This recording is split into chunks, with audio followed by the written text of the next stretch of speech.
საღამოშვიდობის თქვენ უყურებთ ღია სივრცეს, მე ნინო ზაუტაშვილი ვარ. მერაბ სარალიძე 6 წელი და 3 თვე.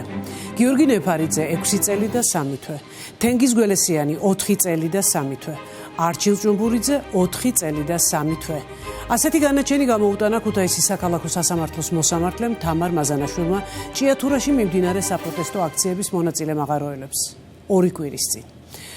სარალიძესა და ნეფარიძეს ედავებოდნენ შუქრუთის მაღაროს დირექტორზე ძალადობის ორგანიზებასა და მასში მონაწილეობას, ხოლო ჭუმბურიძესა და გველესიანს ამ ორგანიზებულ ძალადობაში მონაწილეობას. ბოლო საპროტესტო ტალღა ჭიათურაში ზუსტად 1 წლის წინ, 2025 წლის თებერვალში დაიწყო და ის მოყვა ჯორჯიან მანგანეზის მმართველი კომპანიის ჭიათურა მენეჯმენტ კომპანიის გადაწყვეტილებას მუნიციპალიტეტში მაღაროების მუშაობის გაჩერებაზე.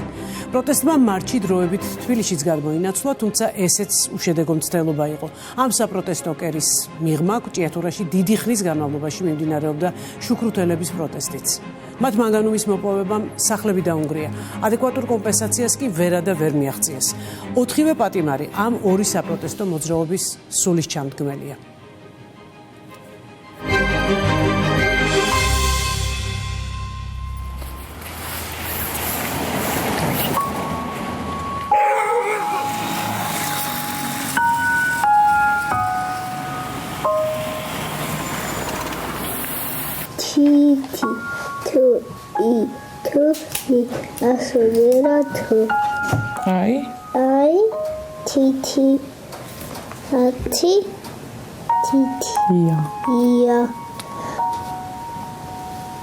მერაბის დაპატიმრების შემდეგ როგორ ცხოვრობთ?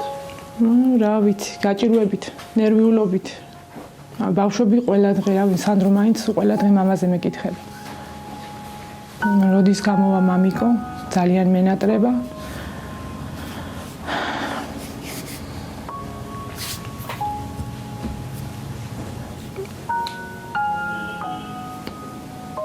ვერ საუბრება ხოლმე, ან სანახავად ვერ მიყავთ? სანდრო კი ესაუბრება ტელეფონზე, მაგრამ ლიზი ვერ. რატო? ტირის შეუძლია. ლიზი ყველა 2 თვეში დამყავს ნევროპათოლოგთან. ჯერ ისედაც ქონდა პრობლემები, მაგრამ ეხლა უფრო გაურთულდა. ეხლა თქვენ როგორ პატრონობთ? სოციალურის გარდა მეტი შემოსავალი არ მაქვს. არც მუშაობ? არა. სახლში ბავშვის დამტოვებელი არ მყავს და როგორ ვიმუშავებ? ბატარები არიან, მარტო ხო ვერ დავტოვებ. ეს რასოა? ეს ხო არის? ზ ჰ ლ ი ჰ ან ძალიან გვენატრები ძალიან სახიფათო იყო, ბევრჯერ მოსვლია, ქვა მოხდა ერთი ორჯერ თავში, ტვინის შერყევაც დაემართა. გვირაბ გამყვანად მუშაობდა. ხელფასი ჰქონდა 2000 ლარამდე. და საფრთხის წინაშეც იქ იყო, ალბათ ხელფასი ძალიან მეტი უნდა ქონებოდა იმასთან შედარებით, რაც ჰქონდა. ყველაფერში მართლები იყვნენ, საერთოდ აქციის მონაწილეები ყველა, მაგრამ ესეთი რაღაც მოუწყვეს და დაიჭირეს. ვის ინტერესებში შედიოდა ეს რომ მოუწყვეს და ეს? კომპანიის ალბათ, რა ვიცი. შეწყვეტილიყო ეს აქციები და გაჩერებულიყო ხალხი. ანუ ძირითადი ვინც იყო, ანუ აქციის მეთაურებად ვინც ითვლებოდა, ისინი დააპატიმრეს. წესით უნდა დადგომოდნენ გვერდში და ყველაფერი უნდა გაეკეთებიათ, რომ დაეხსნათ ციხიდან ეს ბიჭები, უდანაშაულოდ დაჭერილები. და რა მოხდა? რა მოხდა და მიუსაჯეს 6 წელი და 3 თვე არაფრის გამო. ნამდვილად არ ველოდი. კაცის მკვლელებს აღარ უჟიიან, აგდეს რა ვიცი, ამათ მარა დააშავეს მაგის ფასი, არც არაფერი დაუშავებიათ და ამ ხელას 6 წელი და 3 თვე. ყველაზე საუკეთესო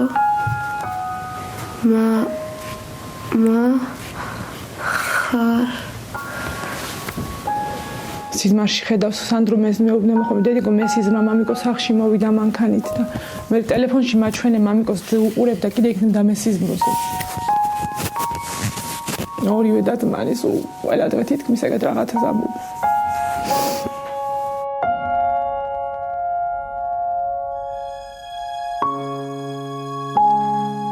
ვიყავი 6 თვის ორსული, ცოტა მეტის. აქ ვიყავით, როცა მის დაპატიმრება მოხდა. ნუ როგორც იმოქმედა ალბათ ამ ყველაფერმა ცოტა ადრეც დაიბადა ბავშვი. ველოდებოდით რომ გამოშვებული იქნებოდა მაგ დროისთვის, როცა ბავშვი უნდა დაბადებულიყო, მაგრამ ესე მოხდა რა, არ გამოუშვეს. ერთი თვის იყო პირველად რომ ნახა, რომ შევიყვანე მამის სანახავად. და ეხა 3 დღის წინ. იმ დღეს, როცა ეს ინციდენტი მოხდა, ტელევიზიითაც გაჟღერდა, სანამ ბიჭებს დააკავებდნენ, რომ ეს 4 პიროვნება უნდა დასჯილიყვნენ რა, დაკავება მომხდარი იყო ამ ბიჭების. სამაგალითოდ უნდა დასჯილიყვნენ, ესე ვთქვათ რა. და იმ დღის ბოლოს, სადღაც იქნებოდა 10-11 საათი, მწერს თენგო და მეუბნება, რომ არაფერზე არ ინერვიულო, ანუ იცოდა მანაც რომ ალბათ დაიჭერდნენ და წერს და მეუბნება რომ არაფერზე არ ინერვიულო, მე ამ ყველაფრისთვის ველოდებოდი ამ ყველაფერს, მზად ვიყავი ამ ყველაფრისთვის და მე ვერ მივხვდი რა ხდებოდა. მე ნუ კონტაქტიდანაც გაქრა და მე მაღვიძებს ბიჭების სირენების ხმა, რომ ბიჭები დააკავეს და გარეთ გამოდით და ნუ მივხვდი თენგოს ეს მესიჯი, რასაც ნიშნავდა, რომ იყო დაკავებული. ან ის არ ყოფილა თვითონ არც მაღაროელი, უბრალოდ ესე მეგობრებს და ქალაქს ედგა გვერდით, რომ უფრო უნდა და მისი შვილები უკეთეს ქალაქში ჩამოსულიყვნენ, უფრო გაბრწყინებული, რავი, რაღაც სხვანაირი იმედი ქონდა იმის, რომ ეს მაღაროს გაფიცვა ქალაქსაც იმოქმედებდა დადებითად. მისი გაჩვენება უნდათ, ანუ ყველა მხრიდან შემოუარეს გაფრთხილებით, დაშინებით, ოჯახის წევრებთანაც მოვიდნენ, მაგრამ რომ ვერანაირად ვერავინ ვერაფერს ვერ გახდა თენგოსთან, ვერანაირი თხოვნით, ვერანაირი ხვეწნით ვერ გააჩუმეს, ასე ვთქვათ, მოუძებნეს ეგ ყველაფერი და მოუძებნეს თუ შეუკერეს? ხო, შეუკერეს რა, ესე. განაჩენის გამოცხადებას იქ წავედი ორივე ბავშვით, იმის გამო რომ ველოდებოდით მის გამოშვებას. გქონდა იმედი, რომ გამოუშვებდნენ, იქიდან გამომდინარე, რომ თენგოს თვის არაფერი არ აქვს საბუთი, რის საბუთს რომელსაც უნდა დააკავონ, არც კონკრეტული ვიდეო მასალა, ან რავი, არაფერი საერთოდ რა. თქვენ ყველას ხდომას ესწრებოდი? არა, ვერ ვესწრებოდი, იქიდან გამომდინარე, რომ ჯერ ორსულად ვიყავი, მერე ჩვილი ბავშვი მყავოდ და ორი ბავშვით როცა ხარ წასული, თავის ხელში აყვანა გიწევს და ცოტა რთული იყო ყველაფერი, მაგრამ ერთი ბავშვი რო გეუბნება დედიკო არ იტირო, ცოტა რთულია, იქ ან ცრემლი დაანახომას, ან ანერვიულება, უნდა აიყვანო ხელში და უკან გამოხვიდე იმის გამო, რომ შენს ქმარს ამაყად და ძლიერად დაუდგა გვერდით. ამაზე მეტად ჩაგრულად როგორ უნდა იგრძნო ადამიანმა თავი, როცა უსამართლოდ დაკავებული მეუღლე ყავს, ხო? რომ წარმოვიდგენ, რომ ეს ყველაფერი შეიძლება გაგრძელდეს რეალურად 4 წელი და 3 თვე, მისი ერთი შვილი სკოლაში მამის გარეშე შევიდეს, მეორე შვილი ესე გაიზარდოს მამის გარეშე, ცოტა ძალიან რთულია ამ ყველაფერზე ფიქრი. ბრძოლას ვაპირებთ ბოლომდე, ეს გარდაუვალია, რომ თენგო თავდახრილი, ან ბეჭებში გაუმართავი იყოს როდესმე, იმიტომ რომ ის დამნაშავე არ არის, თუ საჭირო გახდება ევროპულ სასამართლომდე მივალთ აუცილებლად. არ მახსოვს ეგ დღე, როდესაც უკვე მოვისმინე, რომ პატიმრობას უსჯიდნენ, არ მახსოვს, ძალიან ცუდად გავხდი მაგ პერიოდში და რა ვიცი, და ყველაზე მძიმე დღე იყო, რაც კი ჩვენი ერთად ცხოვრების პერიოდში. 18 წელია მე და აჩკო ერთად ცხოვრობთ, 3 შვილი გვყავს. რამდენი წლის? ტყუპი ბიჭები მყავს 16 წლის, გოგო მყავს 11 წლის. ძალიან რთულ პერიოდში არიან ბავშვებიც, ახლა ისეთ ასაკში არიან, ყველაზე მეტად ჭირდებათ მამის გვერდით დგომა. ჩემს მეუღლეს 4 წელი მიუსაჯეს და ბავშვები ამ დროს სკოლას ამთავრებენ 2 წელიწადში და ეს არ ვიცი გაფიქრებაშიც ვერ ვიაზრებ და ვერ ვფიქრობ, რომ ეს რეალურად ესე უნდა იყოს და რავი, ძალიან გვიჭირს ყოველი დღე ცრემლებით და მონატრებით უძლებთ ყოველი დღის გადალახვას. ჩემი მეუღლე არის 41 წლის და 17 წელი მუშაობდა ჯორჯიან მარგანეცში. რა მოთხოვნებით გამოვიდა ქუჩაში? ჩემი მეუღლე ყოველთვის არჩილ ჭუმბურიძე, ყოველთვის როდესაც უჭირდა მაღაროებს, არ ქონდათ შესაბამისი ხელფასები, ყოველთვის იყო ხალხის გვერდით და სამართლიანად იბრძოდა ყოველთვის. სხვანაირად ვერ გააჩერეს, ვერ გააჩუმეს და ესეთი საქმე შეკერეს, მიაწებეს ესეთი ძალადობრივი ქმედება და გარეთ დააშინეს საზოგადოება, მე ესე ვფიქრობ. რატომ? რაში გამოიხატა ეს? ხალხი ხმას ვერ იღებს, ესე რომ ვთქვათ, ყველა თავჩაღუნული დადის და სოლიდარობასაც ვერ უცხადებენ ამ ბიჭებს ამჟამად დასაქმებულები. უსამართლობის განცდა ყველაზე საშინელი მომენტი ყოფილა, როდესაც იცი, რომ უდანაშაულოდ ისჯება ადამიანი თავისი სიტყვის თქმისთვის და ამ დროს ისეთი დამნაშავეები არიან გარეთ. რავი, შედარებას სირცხვილია, რომ ამის შედარება გააკეთო.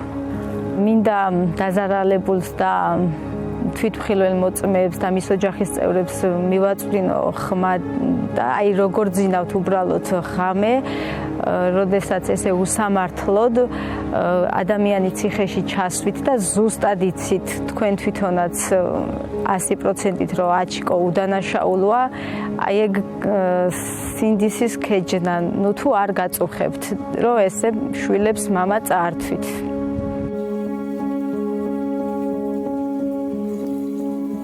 ერთადერთი შვილი ციხეში გამომიკეტეს, რიღაში შემიშინდეს, ტყუილა უბრალოდ.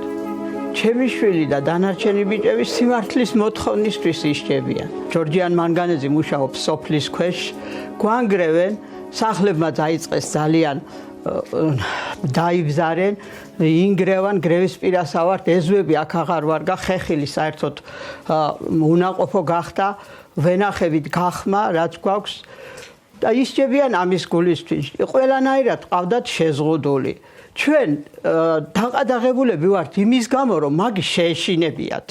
ამის გამო დაგვიყადაღეს ერთი მწკაველი მიწა აღარ არის ჩვენ განკარგულებაში. გადაცეს რუსსოცკის ალბათ. სად ვიკითხო, რა უნდა ვქნა, არ ვიცი. წელიწად ნახევარი მეტია ყადაღა გვადებს ადგილებზე. ეს იმის გულისთვის, რომ გიორგი იყო აქტიურად ჩართული აქციაში, მაღაროს აქციაში, სოფლის საქმეში და გვაქვს ყადაღა დადებული. პარლამენტთან თქვენ 42 დღიანი შიმშილობა ქონდათ, დიდხანს იყვნენ წვიმაში, თოვაში, არავინ ყურადღებას იმათ არ აქცევდა, არც კარვის გაშლის საშუალება მისცეს და არც არაფერი. არც წარმოგიდგენიათ ცელოფანის რომ გადაეფარებიათ თავზე, როდესაც წვიმდა და საშინელი ამინდი იყო, იმასაც კი უკრძალავდნენ და უშლიდნენ. რატომ გიორგი აქციაში მონაწილეობდა? იმის გულისთვის დაგვადეს ყადაღა სახლზე, მიწაზე, კი ოჯახის მშობელს, მამას. შეშინების მიზნით, რომ ამათ აქცია უნდა დაეშალათ ამის გულისთვის, რომ შეშინებოდათ და უკან უნდა დაეხიათ. აი ამის გულისთვის დაგვაყადაღეს, მაგრამ ჩვენ რა შუაში ვართ, რომ მივხედოთ ჩემშვილს ერთკაվել მიწას ვერსად ვერ ჩავდებ, რომ დამჭირდეს და რომ გამოვიტანო ან თანხა საიდანმე, ან რამე, სხვა ჩვენ არაფერი არ, წამალსაც ვერ ვყიდულობ თვეში რომ მინდოდეს წამლის ყიდვა, გამაყუჩებელ წამალს ვერ ვყიდულობ. ვარ დაავადებული სახსრებით, ძლივს დავდივარ. გვეგონა განთავისუფლებდნენ. ასე ამბობს სუყველა. გვეგონა განთავისუფლებდნენ, ეს რაქნეს და წყევლიან სუყველა მიმის დამპატიმრებელს. ვინც ეს დააპატიმრა და ხელი მოკიდა ჩემშვილს და ამ ბიჭებს ასე უსამართლოდ და უკანონოდ. რა თქმა უნდა დაიშალა პროტესტის შიშით, იმიტომ რომ ყველას ეშინია არავინ არაფერი უქნას, არავინ დაიჭიროს, რაიმე არ დააშანტაჟონ. ძალიან შეშინებულები კი არიან, მაგრამ მაინც ყველა მეუბნება რომ გვერდში დაგიდგებით ყველანაირად. ამდენი ცრუმოწმე საიდან ყავდათ მოყვანილი არ ვიცი. ერთმა თქვა, ხარაიძემ თქვა, დაარტყა გიორგიმო. შეუბრუნდა ადვოკატი და კითხა რომელი არის გიორგიო. გიორგი ვერ არ ამოიცნო. გიორგი პროცესსაც არ ესწრებოდა იმ დროს ადვოკატი მოსამართლე პროცესს არ ასწრებდა. არ ვერ ამოიცნო, რომც დასწრებულიყო, მაინც ვერ ცნობდა გიორგის ის. ხომ უნდა ეთქვა თუ იცნობდა, რომ პროცესზე არ არის გიორგი, დაადო გველესიანს ხელი. შემდეგ შემოიყვანეს მეორე მოწმე ბუზალაძე და დაარტყა გიორგი მოიმანაც თქვა ტყუილი. ტყუილს ამბობენ ესენი ყველაფერს. არანაირი სიმართლეს არ შეესაბამება. აბა გიორგიმ დაინახე შენ უკითხეს. მე არა ხარაიძემ თქვაო და ხარაიძემ გიორგი ვერ ამოიცნო და ბუზალაძემ მისი ნათქვამი გაიმეორა. ეს მეორე ტყუილი. შემოვიდა შემოიყვანეს ის დაზარალებული და იმასთან ჩემი მეუღლე გადავიდა. ჩემთვის არ დაუტყმევიაო, ასე უთხრათ თენგიზა, კობერიძე. ჩავიდა იქ და თქვა დამარტყაო. ასეთ ტყუილებით, ასეთი სრუმოწმეებით მიუსაჯეს ტყუილა. 34 წლის არის ჩემი შვილი. იმის მაგივრად რომ სახელმწიფო ხელს უწყობდეს ახალგაზრდებს, აიყვანეს და გამოკეტეს უსამართლო ციხეში. ის რომ იქედან გამოვა, მე რა ვიცი ახლა 6 წელი თუ უნდა იყოს, 6 წელი ძალიან ბევრია და ძალიან უსამართლოდ მოგვექცნენ. არ შეგვიცოდეს არც მოხუცი მშობლები, არც პატარა ბავშვები, შეცოდება რა გვინდოდა, სამართლიანი განაჩენის გამოტანა. მეტი არაფერი არ იყო საჭირო. თვითონარობით იქნება ვიმათხოვრო, რომ გამავქნა, დავიხსნა ჩემი შვილი და ვიჩივლო სტრასბურგის სასამართლოში. იქით უფრო მაქვს იმედი ვიდრე საქართველოში. იქედან გვამხნევებს რამდენი დაგვირეკავს, თავს მიხედეთ, იქნება დავხვდეთ, ამდენი იქნება შევძლო, რომ დავხვდე და ჩავაბარო ეს დანგრეული სახკარი და მე მინდა რომ ჩემმა შვილმა დამაყაროს მიწა, ჩემმა გიორგი მინდა რომ დამაყაროს მიწა, იქნებ მანამდე არაფერი გამემართო.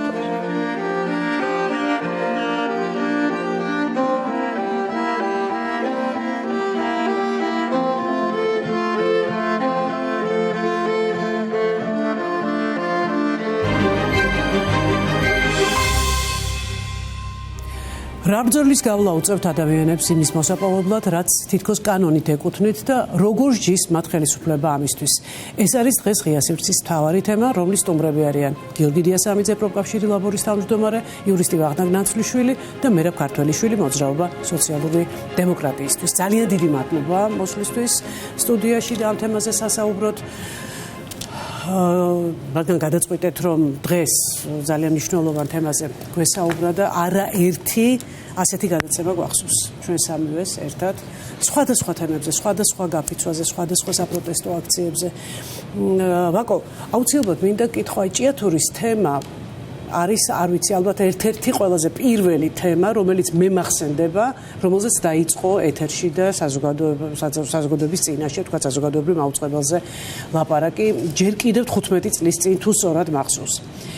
ჩვენ სულ ვამბობთ, რომ ბრძოლას აუცილებლად აქვს აზრი, რომ პროტესტს აუცილებლად აქვს თავისი შედეგი, მაგრამ ჭიათურლების აი ესეთი პერიოდული პროტესტების გამო, რომელიც ჩვენ თვალწინ მიმდინარეობს, ეს ხან 1 წლის წინ მოხდა, ხან 5 წლის, სხვადასხვა ტიპის იგივე შუქრუთელების პროტესტი, რატომ ვერ მივიდა მაინც ეს სასურველ შედეგამდე ეს პროტესტი, რა უშლის ამას ხელს, რას ვერ აკეთებენ ეს ადამიანები, თუ ეს მათი, თქვათ, გასაკეთებელია ბოლომდე.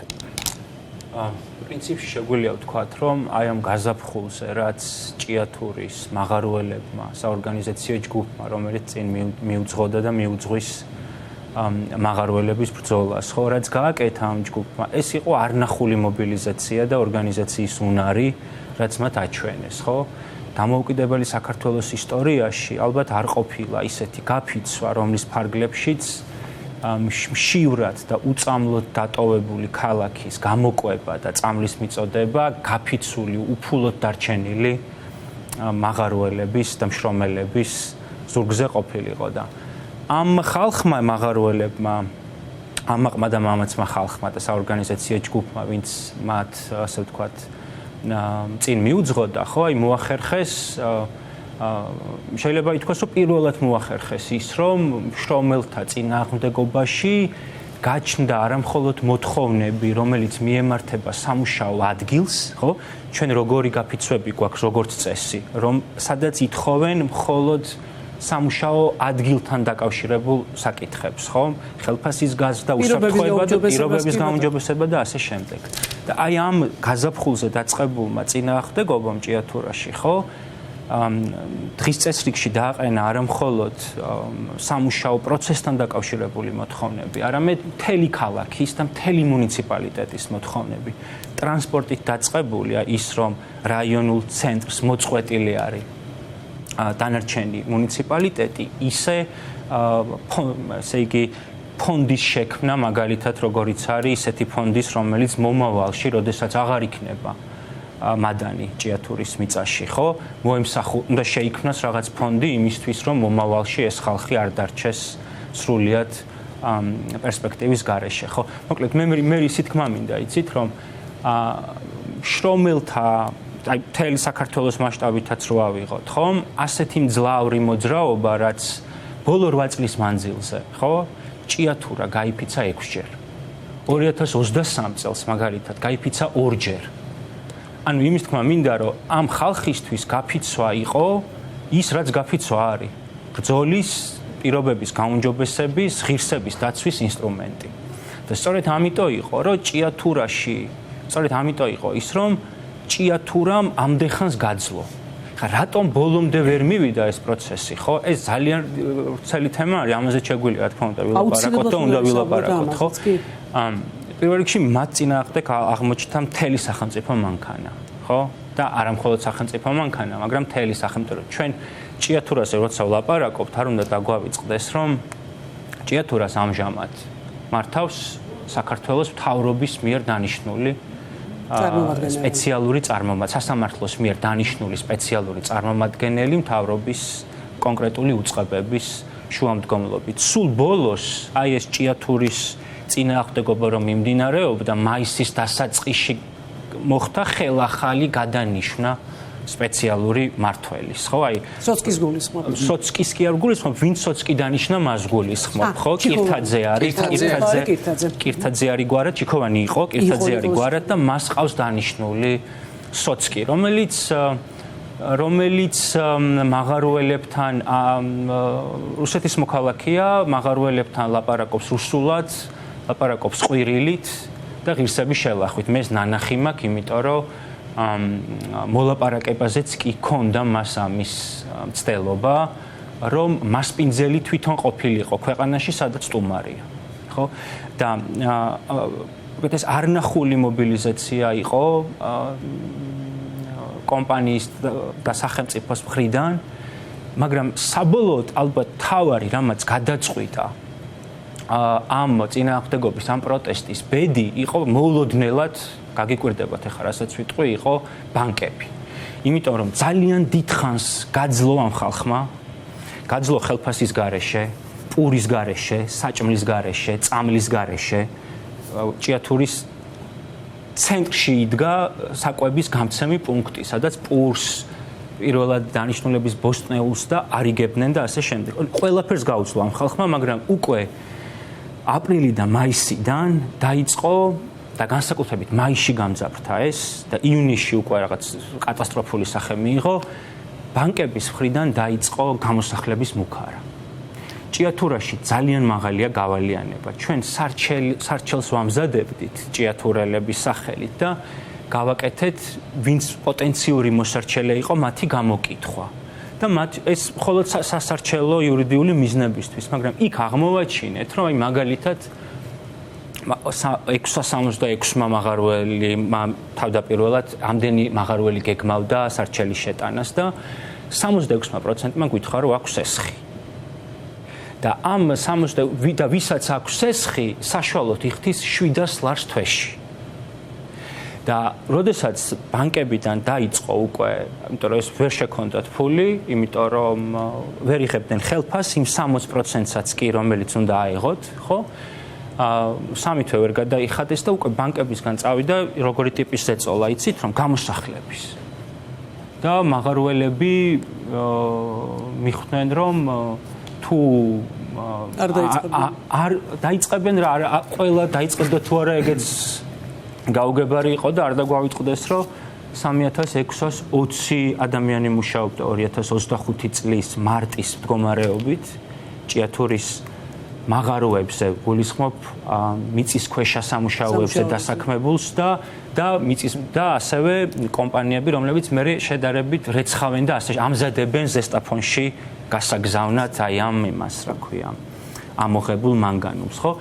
3620 ადამიანი მუშაობდა, ზუსტი რაოდენობა ჩვენ არ ვიცით, რამდენი დარჩა ამ პროცესის მერე, მაგრამ ნახევარზე ნაკლები როა ეს ზუსტად ვიცით. ხო, იმიტომ 2000 ადამიანია დარჩენილი უმუშევარი. ხო, ეს ვიცით, ესე ხო, სიტყვის ძალით ვიცით, თორე რაღაც ის არ გვინახავს, იმიტომ რომ დღემდე არ გაუსაჯაროებია არც სამინისტროს და არც კომპანიას და არც სამინისტროს, რომელსაც ეს ინფორმაცია უნდა ქონოდა, იმიტომ რომ კანონმდებლობაში გვაქვს ჩვენ, რომ მასობრივ დათხოვნას წინ უნდა უძღოდეს კონკრეტული მონაცემების გაგზავნა შრომის ჯანდაცვის და სოციალური დაცვის სამინისტროში.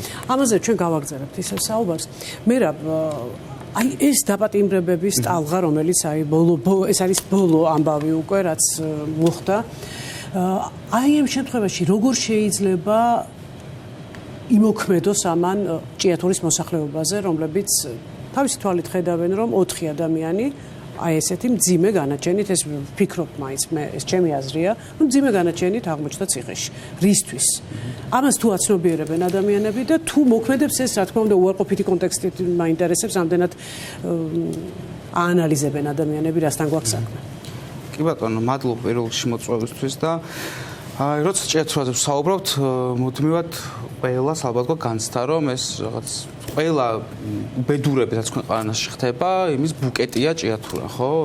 ეკონომიკური, ეკოლოგიური, შრომითი, დემოგრაფიული პრობლემების სახიხატია, ესე რომ ვთქვათ და ბევრჯერ დატრიალდა ამ პერიოდში ბიძნაევანიშვილის გამოსვლა 2012 წელს, როცა ხდებოდა მაღაროელებს და ჭიათურაში იყო, რომ აი როგორი სახელმწიფო ვართო, ეხლა კარგად ჩანს, როგორ უღირსად გექცევათ თქვენ ხელისუფლება და ეს შეიცვლება. შეგვიძლია ვთქვათ, დღესაც როცა ვუყურებთ ჭიათურა რა დღეშია და რა დღეშია არიან მაღაროელები და იქ ცხოვრობენ ადამიანები, შეგვიძლია ვთქვათ, როგორი სახელმწიფო გვაქვს დღეს, ხო? და იგივენად შევუტრიალოთ ბიძინაევანიშვილს, ზუსტად ჩანს, როგორ ქვეყანას აშენებს ამ უკვე 14 წლის განმავლობაში ლამს, ხო? და როცა ამაზე ვლაპარაკობ და ვაკვახსენებდა, ხო? როგორი მთელი სტრუქტურული წინააღმდეგობების სერიას გადააწყდა იქ პროტესტი და ეს არ იყო ამ შემთხვევაში გაფიცვა, როცა დაიწყო, ეს იყო პროტესტი, იმიტომ რომ უბრალოდ შეჩერებული იყო საწარმოები და ხალხი კითხულობდა, როდის აღდგებოდა და ქონდა თავიანთი ხედვა და გეგმა, როგორ უნდა განვითარებულიყო ჭიათურა და ძალიან ესეთი ზუსტი, ცალსახა SMS-ი მიიღეს. SMS-ი გაიგეს, რომ 3620 ადამიანმა SMS-ით გაიგო, რომ კომპანია წყვეტდა მიწისქვეშა მოპოვებას თლიანად და მე შანტაჟი დაიწყეს სასამართლოში, მე უკვე საერთო სამხედრო კომისია გაერთიანებული პროფკავშირი გამოვიდა და აი ჩვენ მოვიპოვეთ და გადავაწყვეტინეთ და შევაცვლევინეთ, რომ აღარ გავა ეს CMC ჯგუფი ჭიათურიდან და უბრალოდ შევხედოთ აი ადგილობრივი ხელისუფლება, ცენტრალური ხელისუფლება, გაერთიანებული პროფკავშირები, სუსი უკვე შემდგომ 29 აპრილიდან ერთობა პროკურატურა და სასამართლო, ხო, 4 ადამიანს აკავებენ. პროპაგანდისტული მედია და გვახსოვს ის პრესკონფერენცია, სადაც პირდაპირ წინასწარ დაგეგმილად იყო გათვალისწინებული მათ შორის ტარიელის დაკავებაც, უბრალოდ იმყოფებოდა თბილისში და ეს არ გამოვიდა. ნახეთ როგორ ხდება, აი როგორი ტერორი ხდება, თქვით ვალებთან დაკავშირებით ვაკომახსენა და ჩვენ ახლა შეგვიძლია ვთქვათ, შუქრუთელებს ამდენი პროცესი აქვს, რომ აქეთ ედავება ჯორჯიან მანგანეცის ზიანის ანაზღაურებას, რაც უშველებელი თანხები და ფაქტობრივად ტერორში ყავს ის ხალხი, რომელიც ბინების და სახლებიც მათ დაანგრიეს. და ხედავთ ამდენი წლის განმავლობაში უკანონო გათავისუფლებებს და ეხლაც ამას ვაკვირდებით. აი ერთლიანი ბუკეტი რო წარმოვიდგინოთ და ყველამ რო დავინახოთ, ეს უშველებელი მონსტრი, რომელიც უპირისპირდება მართლა ღირსეულ ადამიანებს, რომლებიც იბრძვიან საკუთარი უფლებებისთვის და ეს არის უმძიმესი ბრძოლა და ჩვენ ამას შეიძლება ვამბობთ ხოლმე, რომ როცა ძალიან ცალსახა გახდა უკვე თბილისში ავტორიტარიზმი, რომელიც დამყარდა, ჭიათურაში და რეგიონებში ეს ბევრად უფრო ადრე იყო დასანახი და ყველასთვის თვალნათლივი ამ მიმართულებით და როცა ჩვენ ვსაუბრობთ ხალხზე, რომლებიც დღემდე და დღესაც უდრეკად იბრძვიან, ხო, ჭიათურაში, გასაგებია, რომ ადამიანების რაოდენობა მცირდება, გასაგებია, რომ სისტემა რაღაცნაირად ახერხებს თითქოს მართვის სადავების ხელში აღებას, იმიტომ რომ ძალიან რთულია გაცნო, როცა არჩევანი გიდგას ერთის მხრივ ბრძოლის გაგრძელებაში და მეორეს მხრივ შიმშილში რო დარჩეს მთლიანი ოჯახი ან მთლიანი მიგრაცია მოგიწიოს ქვეყანაში, ურთულეს გაწყვეტილების წინაშე დგანან ადამიანები და ასე დროს, რა თქმა უნდა, მთავარი ამბავი არის ხოლმე საზოგადოების მხარდაჭერას და სოლიდარობას, თუმცა ამაზეც ვისაუბრეთ ალბათ, რატომ არის ყოველთვის რთული ესეთ თემებზე ღია და დაუფარავი იყოს ხოლმე ხალხის სოლიდარობა და მე მგონია რომ ერთ-ერთი არგუმენტი ის არის რომ ამ 30 დამოუკიდებლობის მოპოვების შემდგომ როგორი განვითარების ლოგიკაც არსებობდა ამ ქვეყანაში სოციალური საკითხები, სოციალური თემები, შრომის საკითხები მთლიანად ტაბუირებული იყო ძალიან ბევრი წლის განმავლობაში და რაღაცა ბაზრის უხილავი ხელის გაღმერთება იქ სახელმწიფოს ჩაურევლობის ვითომ და ამ დროს ვიცით რომ ყველა ესე დიდ კორპორაციაში სახელმწიფო არის ჩარეული, მას თავისი ინტერესები აქვს, მთლიანად გადანდობილი მონოინდუსტრიულ ქალაქებში კომპანიისთვის მიშვებული ყველაფერი და აკონტროლებს მთლიანად სინდიკატი სახელმწიფო კომპანიასთან ერთად და ამასობაში ადამიანები სახელმწიფოში მაშველურ გულს ხედავენ და ელიან მისგან დახმარებას და ჩვენ ჯერჯერობით ჩემი პირადად ჩემი გამოცდილებით და ეს გამოცდილება არ არის პატარა მინდა გითხრათ რომ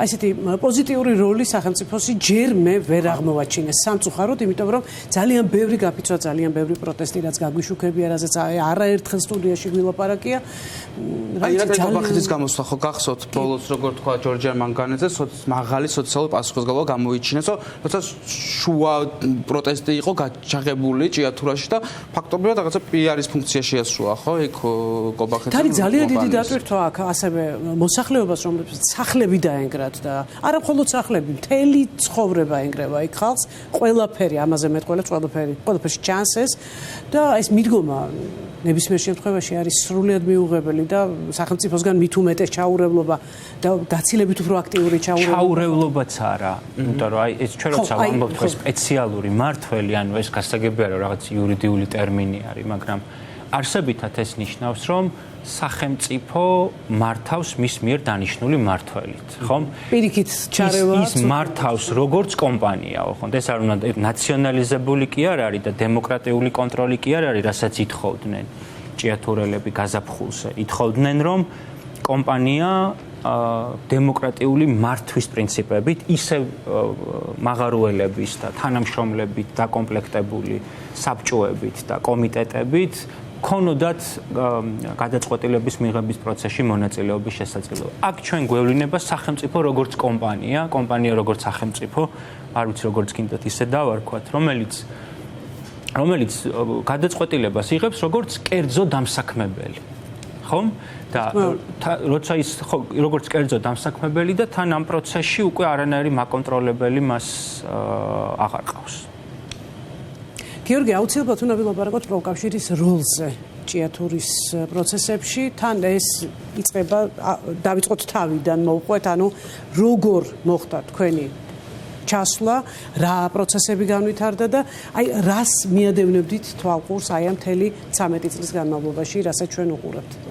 მოკლედ პირველში გეტყვით იმას, რომ თქვენ თვითონ ჩვენთანაც გვაქვს ინფორმაცია მასთან დაკავშირებით. პროტესტი ისევ მიმდინარეობს, შეიძლება შენელებულია ეს პროტესტი იქ არსებული მდგომარეობიდან გამომდინარე, თუმცა პროტესტი კვლავ გრძელდება, ჭიათურელები ისევ იქ არიან, ცენტრში არიან, ისევ პროტესტს აწარმოებენ მაღაროელების საინიციატივო ჯგუფი და ისინი არ აპირებენ დანებებს, იმიტომ რომ ისინი ბრძოლობენ სიმართლისთვის, სამართლიანობისთვის და დასაკარგი არაფერი აქვს. რაც შეეხება პროფკავშირს. სანამ პროფკავშირზე დავიწყებდეთ საუბარს, მინდა საზოგადოებას დასაქმებულებს განვუმარტო პროფკავშირის სახეები. ეს არის ნამდვილი დამოუკიდებელი პროფკავშირი და არსებობს ყვითელი პროფკავშირი. თავისთავად პროფკავშირი არ შეიძლება იყოს ყვითელი, თუმცა პროფკავშირის ლიდერები თუ არიან ყვითლები და თუ გაყვითლდებიან, აი ეს ცოტა უფრო ჩაშლილად უნდა საზოგადოებისთვის. ჩვენ ეს ტერმინი ვიცით ნამდვილად, მაგრამ მე მინდა რომ საზოგადოებისთვისაც გაცილებით გასაგები იყოს, რაც ნიშნავს ყვითელი პროფკავშირი. ყვითელი პროფკავშირი, ესე რომ ვთქვათ, ყვითელი პროფკავშირის ფუნქცია არის და მას ფუნქციას აკიდებენ ხოლმე ხელისუფლების ცალკეული ჩინოვნიკები, ბიზნესი, გარკვეული სახის მატერიალური სარგებლის ან უსაფრთხოების სანაცვლოდ. დაიცვას კომპანიის და ცალკეულ ჩინოვნიკების ინტერესები და არა დასაქმებულის ინტერესები, რაც ჩვენ ყველამ ერთად ვნახეთ, რაც მოხდა ჭიათურაში. შეგვიძლია ვთქვათ, რომ ეს არის სამთავრობო პირდაპირ ინტერესების გამტარებელი პროკავშირი. ხო, სწორ შეფასება იქიდან გამომდინარე, ხშირად ამბობენ ხოლმე, რომ ეს ამ პარტიის მხარდამჭერია, ან იმ პარტიის მხარდამჭერია, მნიშვნელობა არ აქვს პარტიას. ვისაც ექნება ძალაუფლება, ის შეეცდება მასთან, ესე ვთქვათ, დალაგებას იმისთვის, რომ მოიპოვოს უსაფრთხოება, პირველ რიგში უსაფრთხოება მოიპოვოს რა. და აქედან გამომდინარე, ჭიათურაში რაც მოხდა, სამწუხაროდ უდიდესი როლი აქვს სამწუხაროდ ყვითელ პროფკავშირებს. სწორედ ამიტომ ჩვენ დასაქმებულებს ვაორგანიზებთ მათ შორის ამ ადამიანებთან ერთად, რომლებიც არიან და ძალიან ხშირად არიან პროცესებში ჩართულები ვაკო არაერთხელ მინახავს ამ პროცესში ჩართული, იმიტომ რომ შეიქმნას რაც შეიძლება მეტი დამოუკიდებელი პროფკავშირი, იმიტომ რომ დასაქმებულებს ჰქონდეთ ალტერნატივის შესაძლებლობა ყვითელს და დამოუკიდებელ პროფკავშირს შორის. ეხლა დასაქმებულისთვის, რომელსაც არ აქვს ინფორმაცია პროფკავშირის სტრუქტურის შესახებ, იმან საერთოდ არ იცის რას ან ვინ ხელმძღვანელობს, ან მნიშვნელობა არ აქვს ვინ ხელმძღვანელობს, ან რა ჯგუფი ხელმძღვანელობს ამ პროფკავშირს. თუ სადმე პროფკავშირმა ცუდი რამ გააკეთა ყვითელმა პროფკავშირმა, ეს აისახება ყველაზე. ამიტომ გვინდა რომ დასაქმებულებს უფრო მეტი ინფორმაცია მივაწოდოთ ამასთან დაკავშირებით. ეხლა მაგალითად ჭიათურაში 4 მაღაროელი პროტესტის ორგანიზატორი, როდესაც დააკავეს. იქ რა მოვლენებიც მიმდინარეობდა. ერთი განცხადება, მათი მხარდამჭერი განცხადება არ გაკეთებულა რა. აზოტის საკითხსაც შევეხებით, მაგრამ აზოტშიც ამბობდნენ, რომ ეს უკანონო გაფიცვაო. კანონიერების გაფიცვის ან უკანონობას ადგენს სასამართლო და არავინ სხვა. ეს უბრალოდ გამოყენებული არის დასაქმებულთა, ესე ვთქვათ, დასაშინებლად, შესაშინებლად და უამრავი ბერკეტი და მექანიზმი არსებობს ამისთვის. მაშინ, როდესაც მე ვინმე ან რამე ორგანიზაცია მე ვარ დასაქმებული, მე რომ ეხა ცოტა ისეთი სხვა შესაძლებლობები მქონოდა, შეიძლება სხვაგან ყოფილიყავი, მაგრამ მე რომ დაცვა მჭირდება და მაშინ, როდესაც ველოდები რომ ვიღაცამ უნდა დამიცვას და პირიქით ის მე კი არ მიცავ, ჩემ წინააღმდეგ მოქმედებს ირიბად და მათ ეს ძალიან კარგად აქვთ, ძალიან კარგად აკეთებენ ამას სამწუხაროდ. ირიბად როდესაც ამას აკეთებს, მე ყველაფრის მიმართ ნდობა მეკარგებად. აი გაფიცვაზე მინდა ორი სიტყვით თქვა რა. სანამ გაფიცვაზე ვიტყვით, როდესაც შედეგს ვერ ვახცევ, კონკრეტული პროფკავშირი როცა მეხმარება და მე არ ვიცი ის ყვითელია თუ სხვა შეფერილობის.